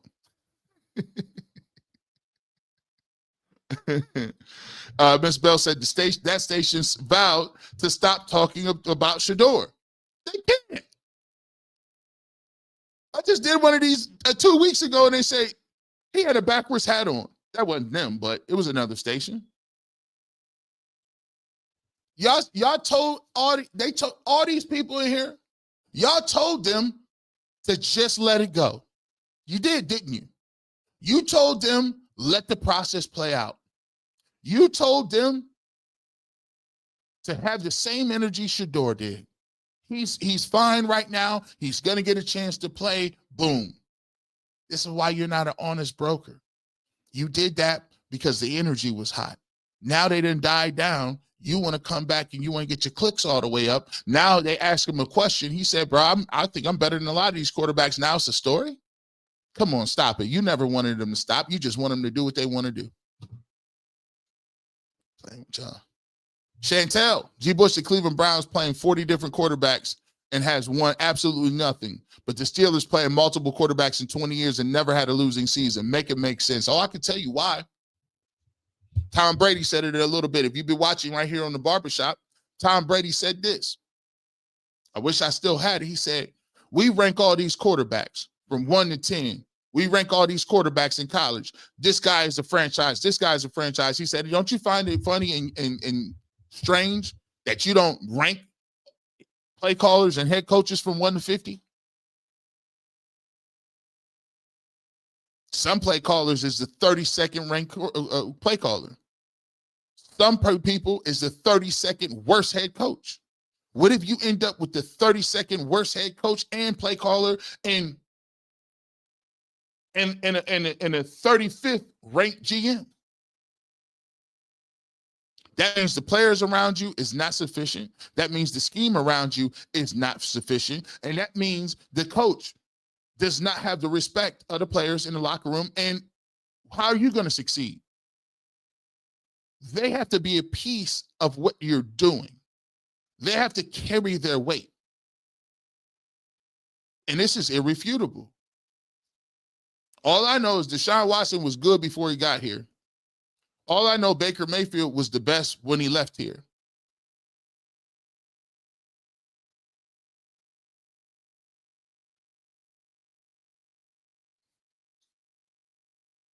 I'm just saying.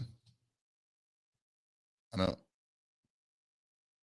Hey, Brody, bottom line, people don't want a black quarterback in Cleveland. There are some people who still believe like that way. Now, for those who hear that comment, don't get triggered. There are people who as early as 1991 still held the feeling that black quarterbacks could not succeed in the NFL. Evaluators, teams, general managers as early as the 90s felt that way.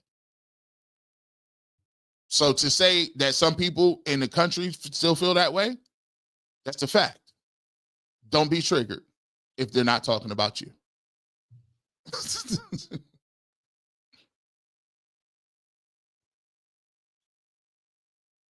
Cool Breeze. G. Bush, your podcast comments over 90s hip-hop instrumentals like Nas, it ain't hard to tell. For YouTube shorts would absolutely cook. Not sure about copyright thing, but worth the consideration. First and foremost, anything Nas puts, any instrumental, any Nas joint underneath makes it 10 times cooler. By the way,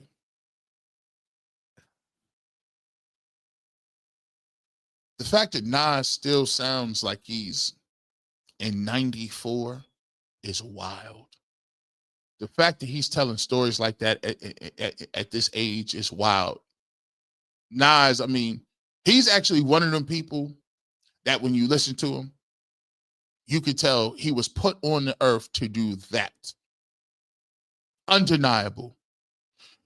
The best skill for any rapper to have is to have a flow that is so unorthodox, but in the pocket and different that you can't predict what they're going to say.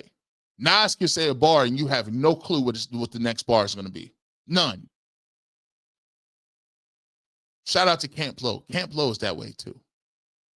Camp Lo is crazy with the vernacular. I mean, they say some stuff you'd be like, I didn't even know. And by the way, No Malice is rapping like he's 12 years old. If you know, you know. You pull up to the barbershop, we got to have a conversation. You know it's about sports, music, and culture. We appreciate you, though. And it might be copywritten, so that may be an issue, but I appreciate it. Dawn Adams, G. Bush, keep being truth to power. Numbers don't lie.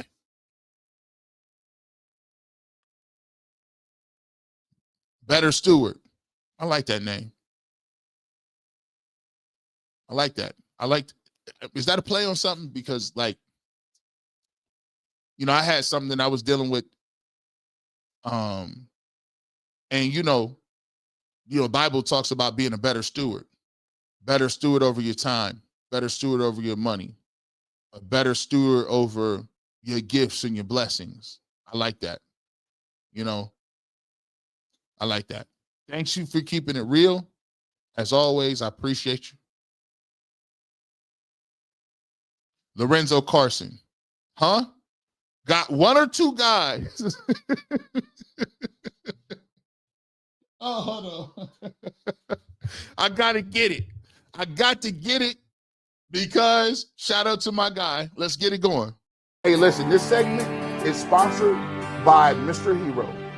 We always looking for one. I can be your hero, baby. You just looking for one.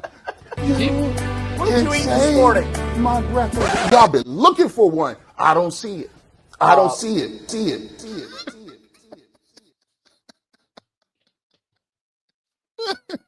it. Yeah, I told myself I wasn't gonna play it this week, but your comments, niche speaking. Let's get it. Let me pull it down again. He says, hold on. Let me see. I gotta put it back up here. Huh? Got one or two guys, but don't know who they are.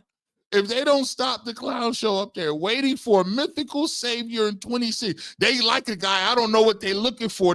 Let me go ahead and put it back in here. Hey, listen, this segment is sponsored by Mr. Hero. We always looking for one. I can be your hero, baby. You just looking for one. What are you eating this morning? My breakfast. Y'all been looking for one. I don't see it. I don't see it. See it. See it. See it. They looking for it. I don't know what it looks like. Them blue unicorns is out there. Boy. First and foremost, Miss Bell, you do not have to. You don't have, let me tell you this. You don't have to apologize for none of that. Sorry for all the super chats. I've been spitting fire all week. Thanks for keeping it 100. Let me tell you something. I built this channel because I wanted this channel to be like old friends when you see each other. I don't got no time limit. I don't got none of that. If you send the super chat, I'm going to read it. And I'm going to do my best to give you a great comment on it and give you some commentary. I don't believe in playing with people's money, and I don't believe in shortchanging people for nothing. You don't never have to apologize for that. When you hear the barbershop is like people, old friends. We come up, we link up, we talk. We're going to talk about some things. We're going to talk about sports. We're going to talk about some music. We're going to talk about this. That's why I tell everybody, it ain't for everybody. If you just want me to sit up here and talk about what you want me to talk about, I'm sorry. I'm not going to be held to that. That's what I got my own platform for. Now, when I'm on other platforms and they pay me to do a job, I got to do the job and deliver the job that they paying me to do. So I got to stay on task and stay on topic. But when I'm here, this us. We're going to have a conversation. We're going to have a good time. We're going to laugh. We're going to joke. And we're going to keep it pushing. That's what a community is about. Barbershop is not no regular, I'll give you the statistical category and data, and then we'll tell you about this. I don't care nothing about that. I actually don't. Sometimes I would rather not talk about that. So thank you so much. You be funny too. Your one-liners is crazy on UCSS. Your one-liners, your one-liners is crazy. Niche speaking. I'm late to service, but sending my offering in sight unseen. I already know what G on today. You already see what some people look, y'all roll over. Because you know how it is. Church service, it say 9, but church service is, depending. Here's what be happening. I may have a whole thing planned. And then the Lord just give me something, just throw me a little. I'm like, oh, I ain't even talk about that. I'm going to come with this, and this. We scrapped the whole rundown. Rundown getting scrapped. Nope. I tell my engineer over there, scrap that. We ain't doing none of that. Babe, all them slides I had, throw them away. She like, what? Yeah, we ain't doing that today. We ain't doing that today. So shout out to y'all. I know y'all be rolling over. Y'all look at that. He said, oh, y'all look at that thumbnail and be like, uh-oh, it's one of them. It's one of them. You be clicking on like, let me click on that joint. Soul Train, what's up? Oregon's offense looks better without Dylan. Well, they have a better prospect at quarterback. He's a little bigger. can do a lot of things. You know, can do some things, Soul Train. Shout out to Soul Train. He one of the original viewers. Soul Train been down since 2018, 2017. We appreciate you. By the way, Soul Train. So I used to get, so I'm addicted to watching old Soul Trains, right? And there's a couple things I can appreciate. The era that I love the best on Soul Train was when they had Big Lou on. Lou Ski or Lou Sky.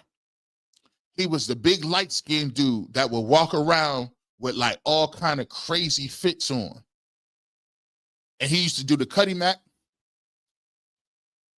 He used to do the Cuddy Mac. Man, let me know if you remember Lou Sky. He was running around here skipping. He would do these skits in the Soul Train line. Boy, Lou was the man. I said, man, this dude Lou. Man, then they had Tom Tom. Tom Tom was legit. And then it was the two Asian girls that was I think her name was Lynn. But she was we gave her her own name. We call her Tokyo Rose. Like we just made it up. Like we used to watch these old episodes, me and my brothers, and watch them. And we used to like, man, we started off by the way, one of the greatest performances of all time on Soul Train was the Al Green performance, right? The OJ's, all-time great, and the incomparable James Brown. James Brown went on there and was dancing and singing. And man, if you know, you know. I'm sorry. Soul Train, I went at it. Revenge game for former Lion head coach Jim Shores. Hey, by the way, Soul Train, this is going to be a good game. I think Browns defense, we're going to find out how good they is. Because Myles Garrett and the boys is over there. Mason Graham, hey, listen, I had film review with my mom. I made them. This is how weird we are. My mom and dad is over at my house. We shooting some stuff. We be shooting videos and stuff. And they were here last night. And at 1 o'clock in the morning, my brother, Trent, my mom, my dad, I pull up the all 22 and I said, look at this. Look at this garbage. Who makes their parents watch all 22 at 1 a.m.? He was like, yeah, this is my dad said, hey, man, this is the worst office I've ever seen, man. This is terrible. I'm glad you showed me that. I ain't going to be hearing nothing from my friends now. I'm going to tell them I seen the film where. I'm like, man, y'all funny.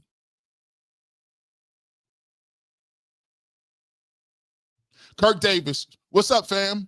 But I wanted to say what he said. He was better than most of the quarterbacks. He never lied. Check his stats.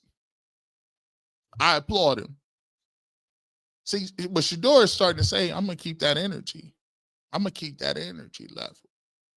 That energy level going to be a certain way. You're not about to strip me down like I'm supposed to sit here and watch this and be. He can't say it, but I can. God music. It's all cap, like you said. They always looking for a hero. They can't son him. He's a father. God music. By the way, I got to go ahead and play it. Shout out to God music. He's the creator of this. Let's get to it. Hey, listen, this segment is sponsored by Mr. Hero. We always looking for one. I can be your hero, baby. You just looking for one. What did you eat this morning? My breath. Y'all been looking for one. I don't see it.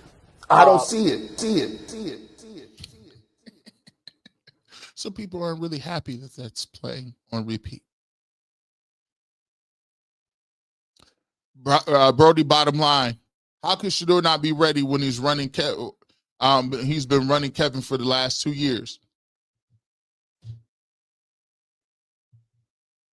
Ready, I told you. That's a euphemism. They just not ready to see him.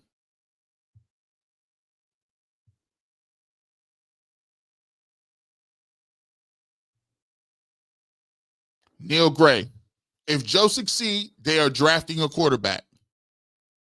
If Dylan succeed, they will prove coach and GM assessment was correct. But if Shedeur succeeds, that will prove the entire NFL and the Browns were wrong all along.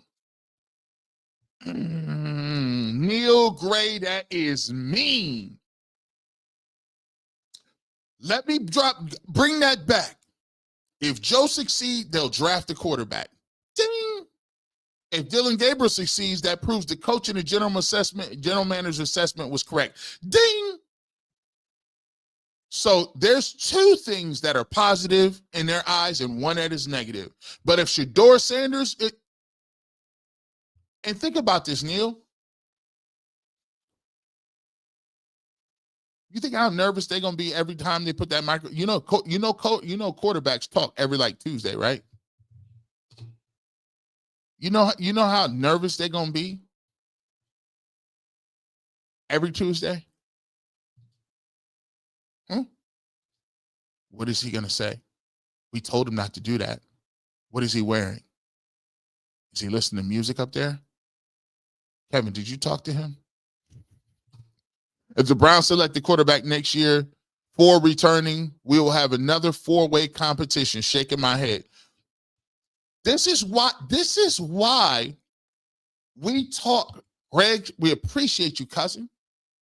This is brilliant. And this is the reason why I continue to talk about this. The Cleveland Browns make messes for themselves, and nobody is able to think down the road. Think critically. You think it's a circus now? Tell me I'm lying in the comment section. If you think G. Bush is just a conspiracy theorist, let me know in the comment section. I'm willing to have the conversation with you, but I think I'm the only one that's willing to extrapolate this thing over a larger period of time. See, what I like is I read novels like Foundation, and these novels span galactic empires for 30, 40, 50,000 years. Multiple characters, multiple timelines. Dune, multiple characters, multiple timelines. They're kind of confusing. But the thing you get when you start reading these empire books, galactic empires, and you start to think about how expanding and how vast they are and the time periods they cover, you start to think more in the bigger picture rather than the small. In the small picture, you running around, playing around, talk about Joe Flacco. He's a pawn. He's not going to be here regardless next year. So even if you play Dylan Gabriel, they never understand this. You got Dylan Gabriel, you got Shedeur Sanders. By the end of the year, Deshaun Watson will be back. Oh, so you guys just thought magically that Deshaun Watson would disappear? You know, he's guaranteed to play, or at least be on the roster, right? Because you don't have the cap money to cut him. It's an $100 million cap hit. And you have to keep kicking his can down the road so that you can field the rest of the team, because the cap hit is a third of your roster. So he's going to be on the roster, and you have to let him play. Now you have Dylan Gabriel, 3rd-round pick, who you did not see play at all this year. You have Shedeur Sanders, who's the most popular quarterback that you didn't let play at all last year. And you have a lightning rod in Deshaun Watson, who is now back on your roster. If you draft a quarterback in the 1st round, you have Watson, Dylan Gabriel, Shedeur Sanders, and your hero. And you'll start this generic, ridiculous, false cap quarterback competition in 26. Well, hold on. Let me guess. Let me guess. We can't count on the quarterback in 26 because whoever's the quarterback doesn't have an offensive line or any weapons. Okay. So that means 27. Oh, well, now he was only 1 year in the system. And we still don't have any receivers because we used our other first-round pick on a lineman. By that, now you're talking 28. Oh, hold on.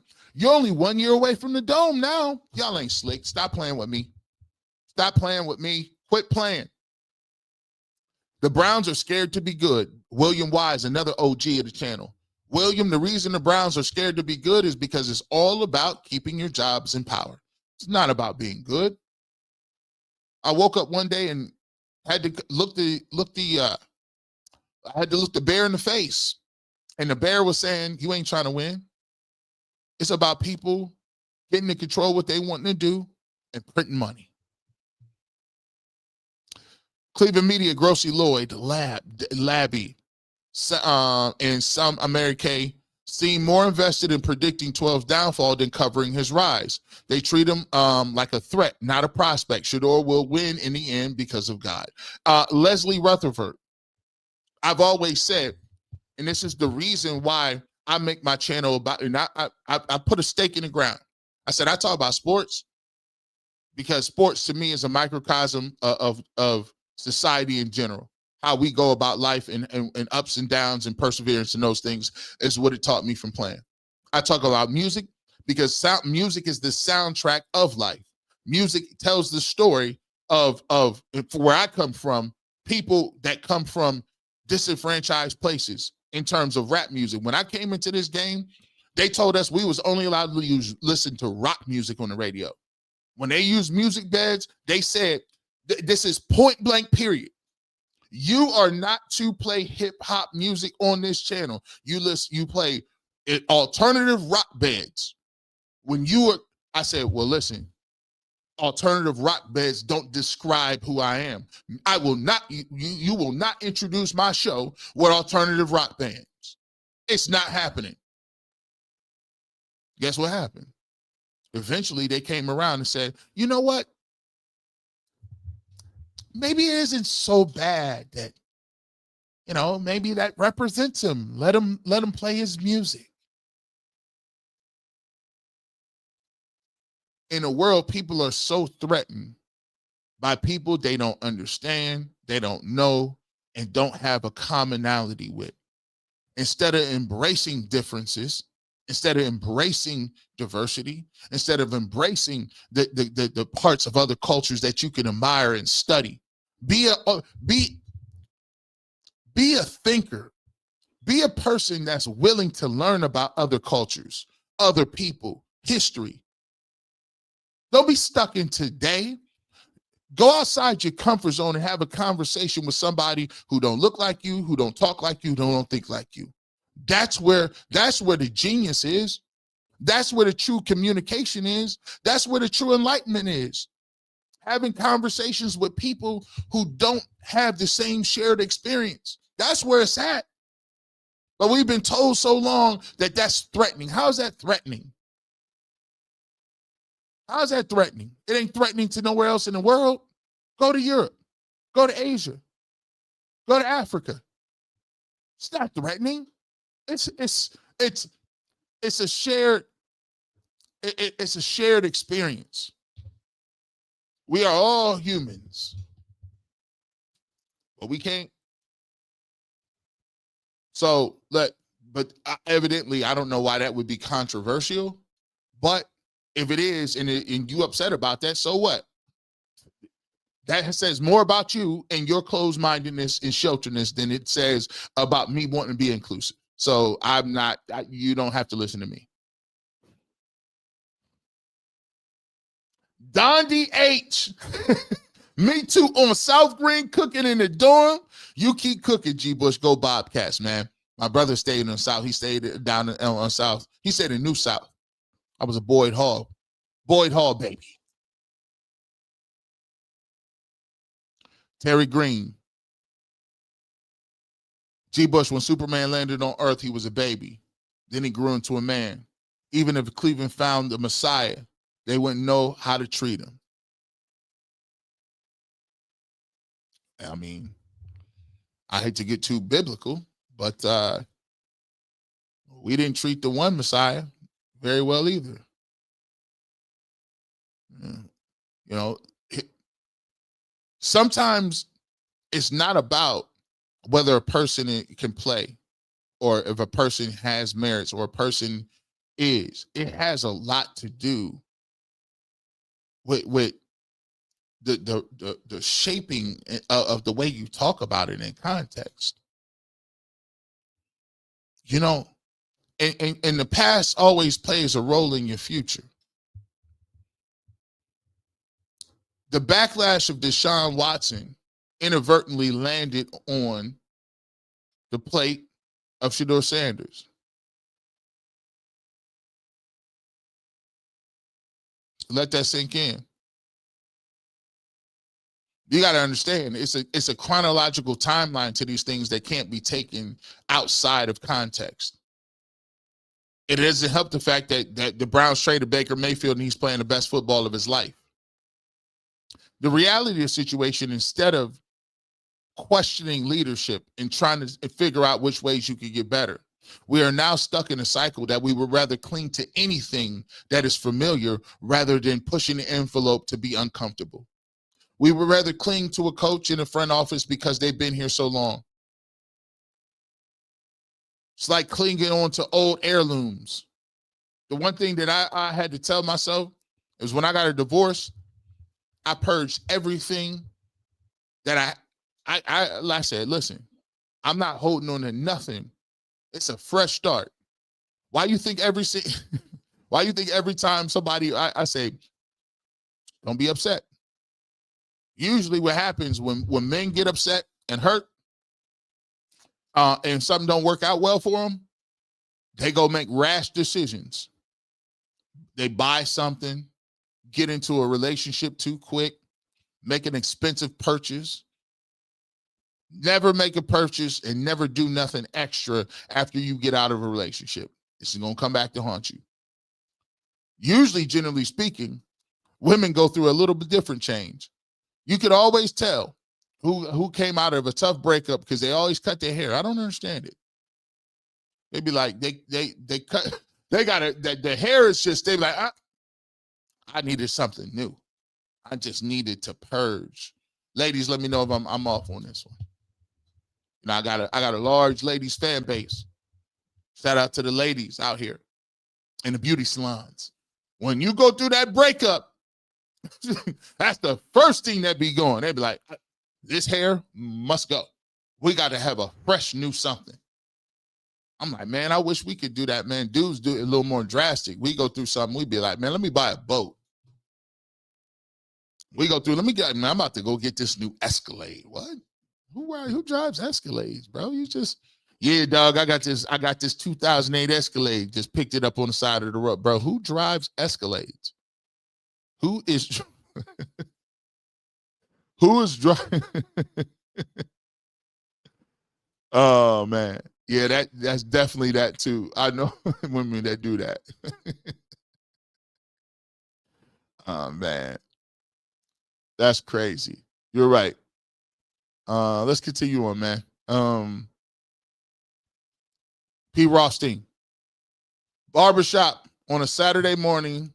What is the best thing going? 12 was just speaking the truth. I didn't hear any lies. And he's tired of the Browns playing in his face. You're right. Don't play in my face. Don't play with me. I'm going to say my truth. Don't play with me out here, bro. We ain't playing. Jennifer. Yes. Camp Low. E.T. Sway. Bro. That braggadocio flow. Anytime Lucchini comes on, boy, I just go that coolie high. I just go to a different zone. I'm like, it just, man, have you ever, this is weird. Music do me dirty. Music does me so bad that, like, just saying that, I be getting chills, right? I think it's called cynicism or something like that, where like you are very sensitive to music. So one of the reasons I truly believe, they say, how do you know you have a soul? So one of the reasons I know that is because music taps into the very essence of your soul. That's why if you hear a Shirley Caesar, I was just in the YouTube time machine and I came across BB and CC Winans. I'm like, dang. My dad used to have these gospel tapes back in the day. He was one of the first. He used to have all, like, his tape collection was crazy. Mississippi Mass, Florida Mass, Shirley Caesar, early Yolanda Adams, BBCC Winans, Hezekiah Walker. He had these tapes. And so it was crazy because we used to be running around in this conversion van all the time. His tape collection was crazy. And then I was running around the YouTube time machine and I just heard it. And then it was weird because I got nostalgia, plus the fact that when you get older, you can appreciate it because you grow spiritually and, you grow and then plus they just blow it. And you're like, man, it was so bad. I was getting chills. But that's the great thing about it. Music talk right to your soul. So like Camp Low, when that song come on, whew, boy, Triz, ESPN got to get the ends, G. They adding shows, but the traffic was slow. Time to simulate the market with the Shedeur Sanders stimulus package. Nasty work.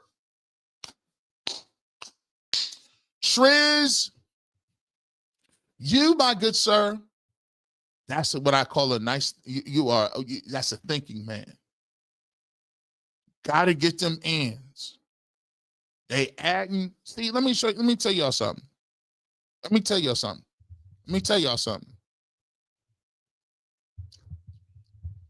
And I'm not knocking nobody, right? I'm not knocking nobody. So just giving you my experience. So way back in 2010, you go back and check it. In 2010, in the Cleveland market, I was the first dude on the internet. And it wasn't because it was cool, it's because I couldn't get no job. I was a dude coming out of Ohio Media School. This 2010. Check the traffic. I remember going to 92.3 The Fan and taking my phone and streaming it on Facebook Live. I said, it worked for Mike and Mike in the morning. I was the first cat to do that. I got called into the office like, yo, you can't do that. You broadcasting. You can't broadcasting. I'm like, what do you mean broadcasting? Back then, I used to always go on, hey, it's better to ask for forgiveness than permission. I was just going to go do it. So my old program director called me and like, you can't do that. I'm like, bro. So I would do things. I would get the logos. I would just do these podcasts. I would be the first. And they used to tell me, bro, this little internet stuff. You a little internet television show. You just doing internet stuff. You ain't big time. You ain't even on the you do. So then I got progressed and got my weekend show. Started doing the barbershop on the radio. And I was the only person still doing stuff on the internet. Fast forward to today, everybody on the internet. I was doing this in 2009, 2010. It wasn't no StreamYard. it wasn't no Restream. I'm talking about that's why I don't, when people try to be like you in the same lane as so-and-so, there is no lane. This is a G. Bush lane. I was doing this when people was in high school. When people was running around talking into a microphone just like this. So the thing is, the game has shifted. Once COVID hit, people started to realize we want a connection. We want a real connection. We want that real talk. We don't want you to sit up here and give us that that's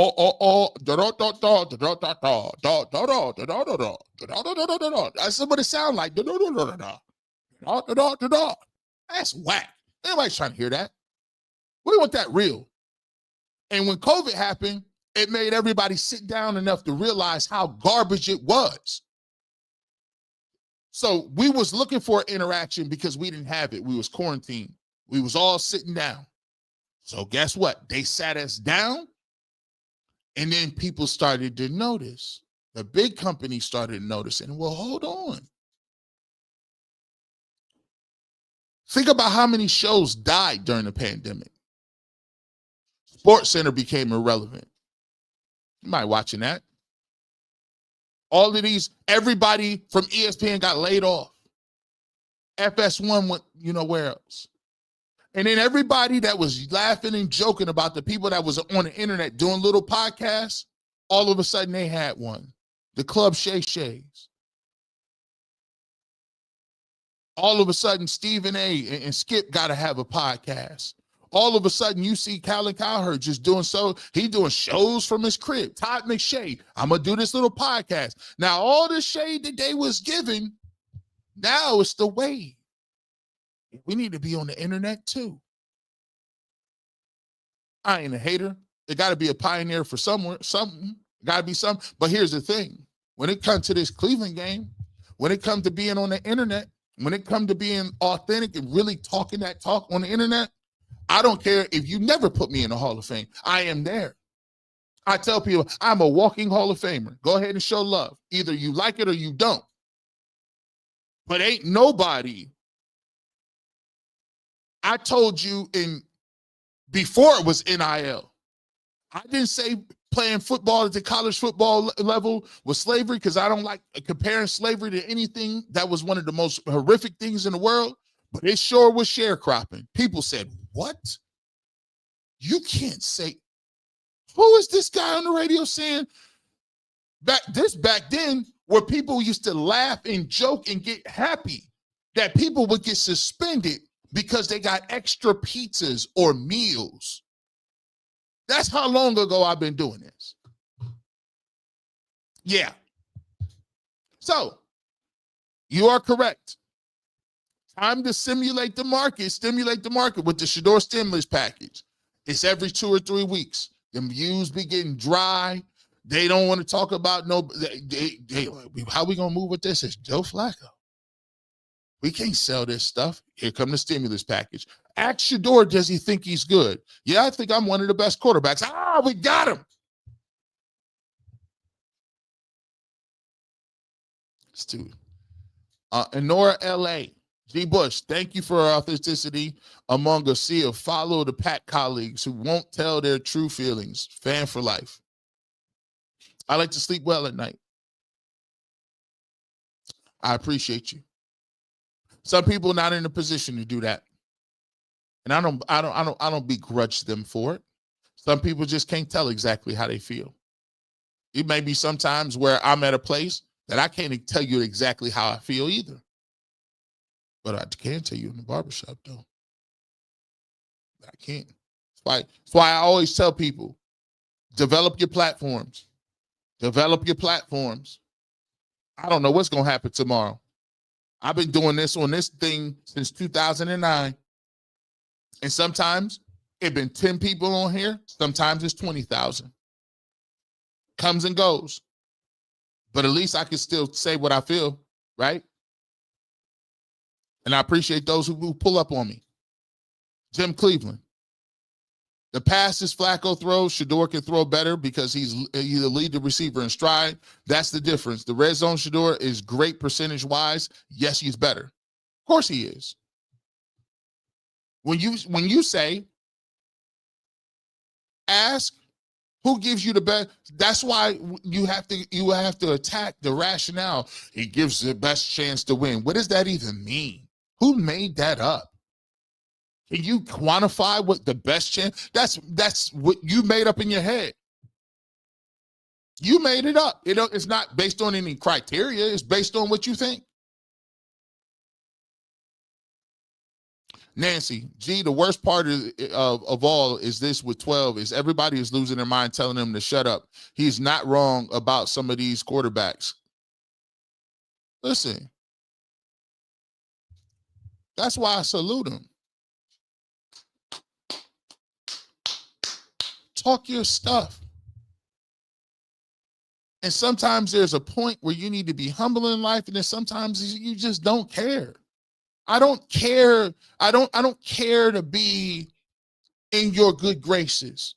I don't care to you have a great opinion about me. I don't care that sometimes what I'm saying is in opposition to you. Who cares? My job is not to make grown people comfortable.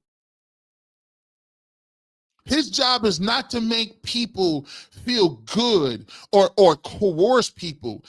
I'm not coercing you to hey, make me feel better about me not liking you. No.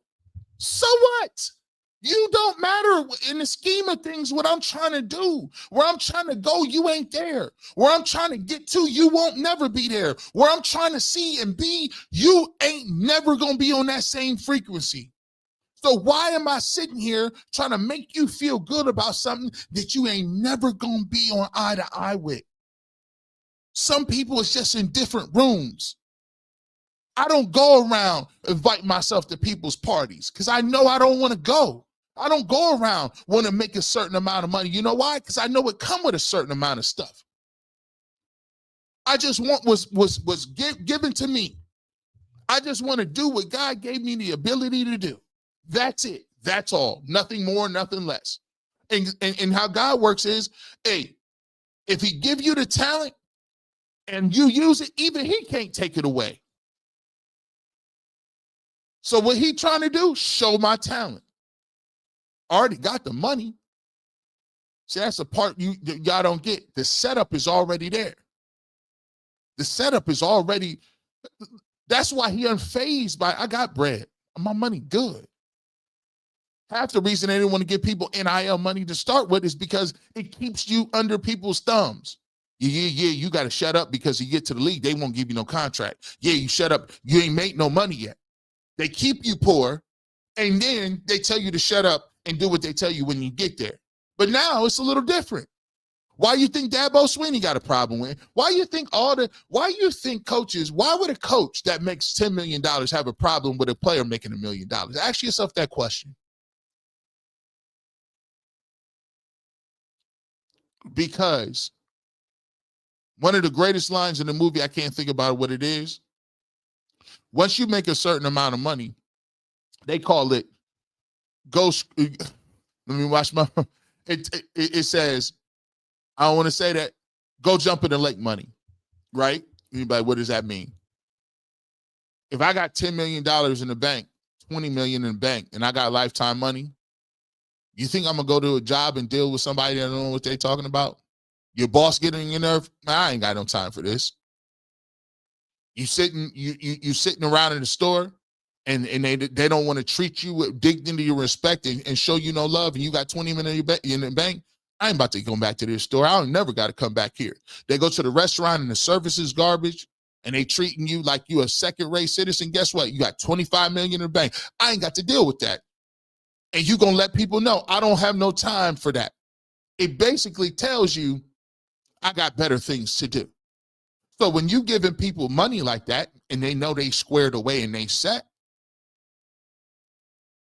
I'm not pressed about making nothing. Push come to shove, I'm just here playing football. It's a sport I love playing, but you're not going to play me. I got bread. I ain't worried about that. People ask like, what is Shiloh doing? Being rich? See, Shiloh, you can't say it. I say it for you. Modeling. Creating content. Signing checks. See, when they don't like that because you do have that opportunity.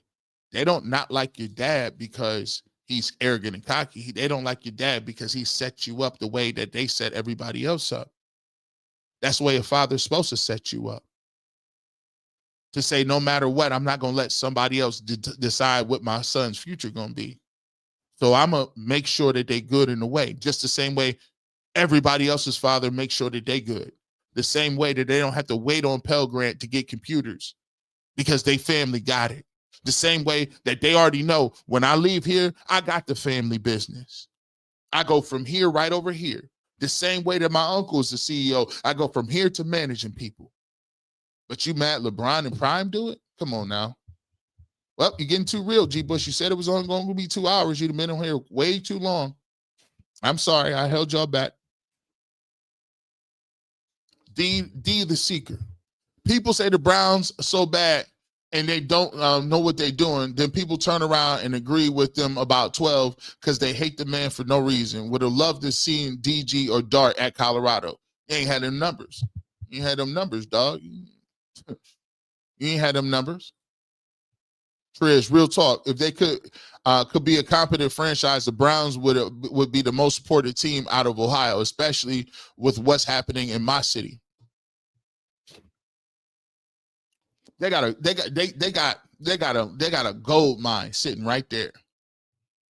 And I ain't talking about just publicity. I'm talking about can get it done plan. And they refuse to do it.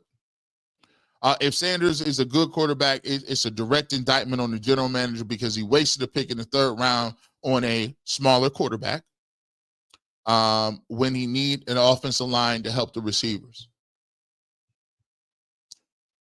Again, it's not about whether you're good.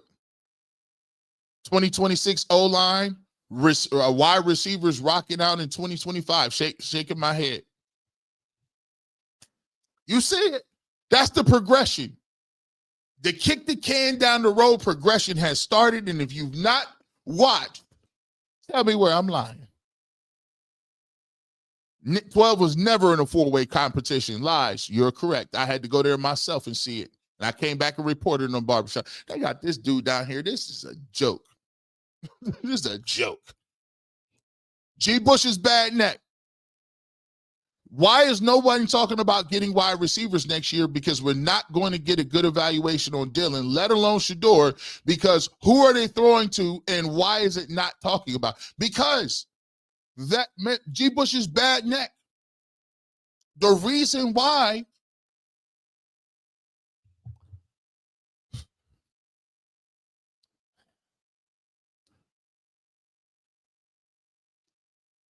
the goal is to stay in power. It's not. Have you ever asked yourself, out of all the people that we talk about and do, out of all the things we talk about politicians all the time. We talk about people in our government. Why is it that some people can be a senator or a governor or have no term limits and be in office for 40, 50 years and nothing has gotten better for their state or constituents?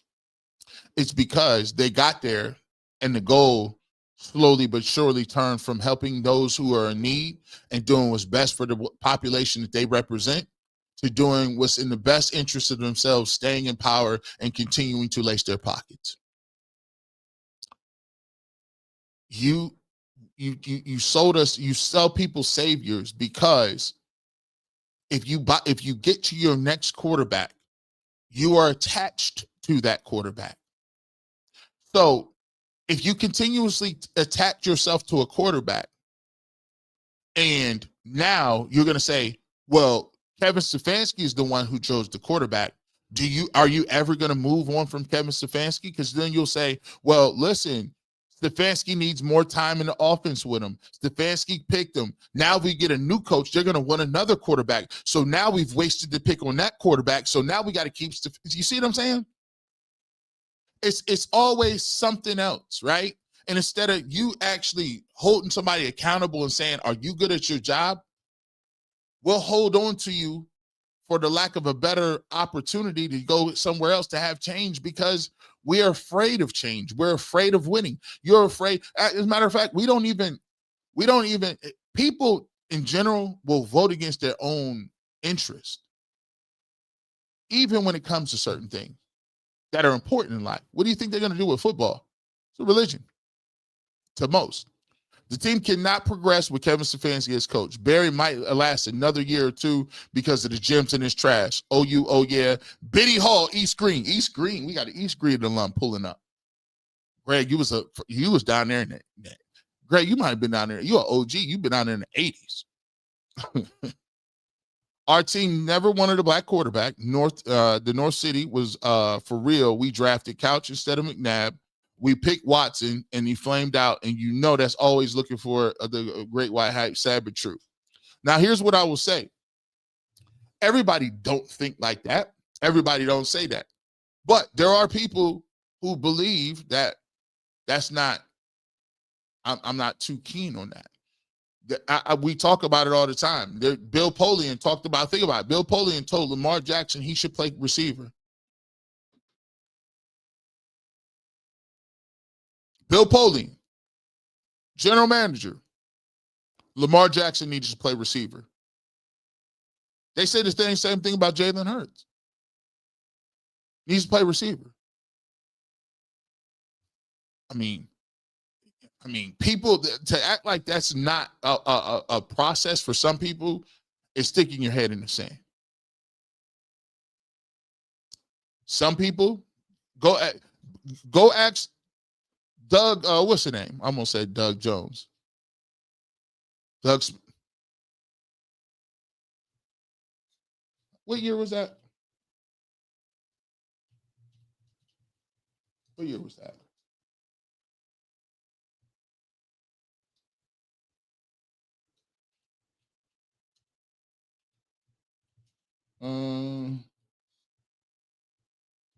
What year was that?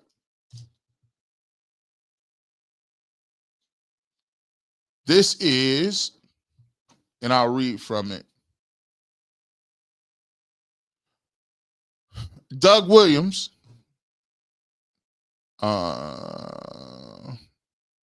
was named Super Bowl MVP after throwing 4 touchdowns in a single quarter. He was the first play for Washington from 1986 to 1989. Was the first black quarterback to win Super Bowl MVP. Now, this is in 89. This is in 89. In 88, engineered a 42-10 rout over the Broncos, where he were led by quarterback John Elway. Williams completed 18 of 29 passes for 349 with 4 touchdowns. All 4 touchdowns were thrown in the second quarter, which set a Super Bowl record for most touchdowns. He was named Super Bowl MVP for his efforts, making the first African-American quarterback to win both a Super Bowl and be named MVP. He broke the single record with 331 passing yards set in 1985 by Joe Montana. Now, think about this. This happened. This wasn't that long ago. This was 1988. This wasn't like years ago. This was 1988. So back then there was a stigma about black quarterbacks to begin with.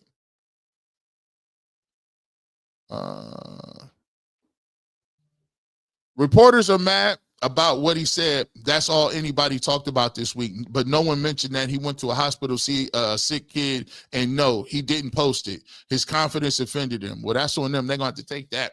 I ain't apologizing for him. And I'll be like, yo, if you offended by that, something wrong with you.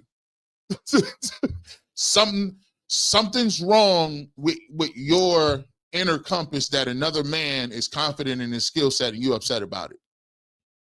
That's on you, homie. That's the way you got to keep it. When Sanders was drafted, I knew it was about marketing, not about winning. They knew they needed to sell the fans something while they punted this season. And the next, they knew, no, 8 ain't it. We all know, but doesn't matter here. But opportunity is opportunity. What God got for you can no man taketh away. G, you know we pay attention. Remember the ED fiasco? UCSS next day had the the Blancos on and made the show unwatchable with their takes. G, you haven't missed a show since that fiasco. Someone learned. Here's the thing. Back in the summer, so here's how it works. I'll give them credit to this. At UCSS, during the season, I'm on 5 days a week. In the off season, we all split. We do like 3 days, right? So, you know what I'm saying? So there's a lot of times where there'll be shows where there'll be a different group of panel on and I won't be there. That's just by what the rotation is. But when the season comes, I'm every day. You know what I'm saying? I do every day. I'm on a post-game show. I do the barbershop. So I'm 7 days a week. So that's what we doing.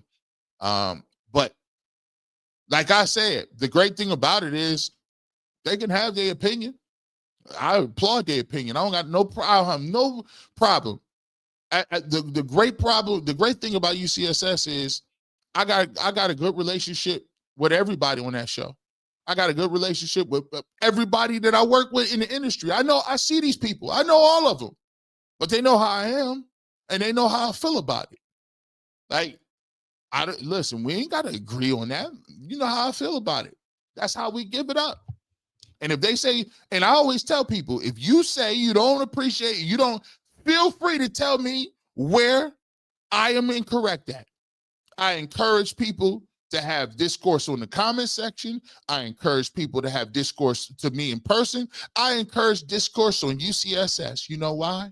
Because that's what makes the show what it is. People get a chance to say it. Y'all can have them same little comments over here and here. It don't hit the same. It don't hit the same. And you need a difference of opinion. So I ain't got a problem with that. But you know how I bring it up. I'm bringing that heat and fire. What's crazy is 92-3 fans was on the radio saying Sanders was taking shots at Joe. Hello, Joe is playing like garbage. The media is wild. Come on, man.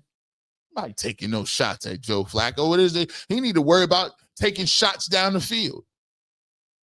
Trying to act like somebody is always mythically holding you on back. Stop it. Stop. You're not getting that off over here. Speaking of getting this off, I got a very, very special announcement to make. Tune in. Tune in. Post-game show. Barbershop post-game show. Very special announcement. You do not want to miss it. It's about programming. It's about programming. We got some things that we doing over here on the barbershop, and it's about programming. So make sure y'all check that out. We got some stuff. We got an announcement we're going to make on Sunday after the Browns game. Make sure you follow me back over here, Ultimate Cleveland Sports Show post-game show. Then we'll be back on here in the barbershop like we always do. But we're gonna make an announcement over there. You don't want to miss it. If you're a barbershop, if you're in the camp, you know, pull up. You ain't gonna want to miss it. I'm gonna put it up in the barbershop comment section to remind you guys. So we'll do that. I only was gonna plan to stay a little bit, but you know how we do. We just got fun. We went over a little bit, but it's okay. With that being said, you never know where G-Bush might show up, radio, television, internet, but you want the fresh take on sports, you know where to get the barbershop, man. This is about sports, music, and culture, and the best part about the show is you. With that being said, I just got done talking about the people and the Browns. I still want them to win tomorrow. They got the Lions. We'll come back and break it down on UCSS. We'll break it down over here, and we got an announcement to make. Have a great rest of your Saturday. And as always, even though you may say, G-Bush, you hating on the Browns, I still say they my favorite team. And as always, go Browns.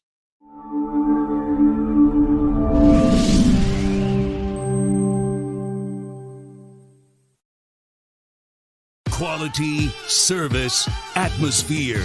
You're next in the chair. Feel at home in the barbershop. G. Bush offers a fresh cut on sports. The barbershop isn't just grooming for guys. It's culture, it's lifestyle, it's sports. And it's now the barbershop is giving the sports scene a sheer shave and shine. Join the makeover now. Follow Garrett Bush at GBush91 on Twitter.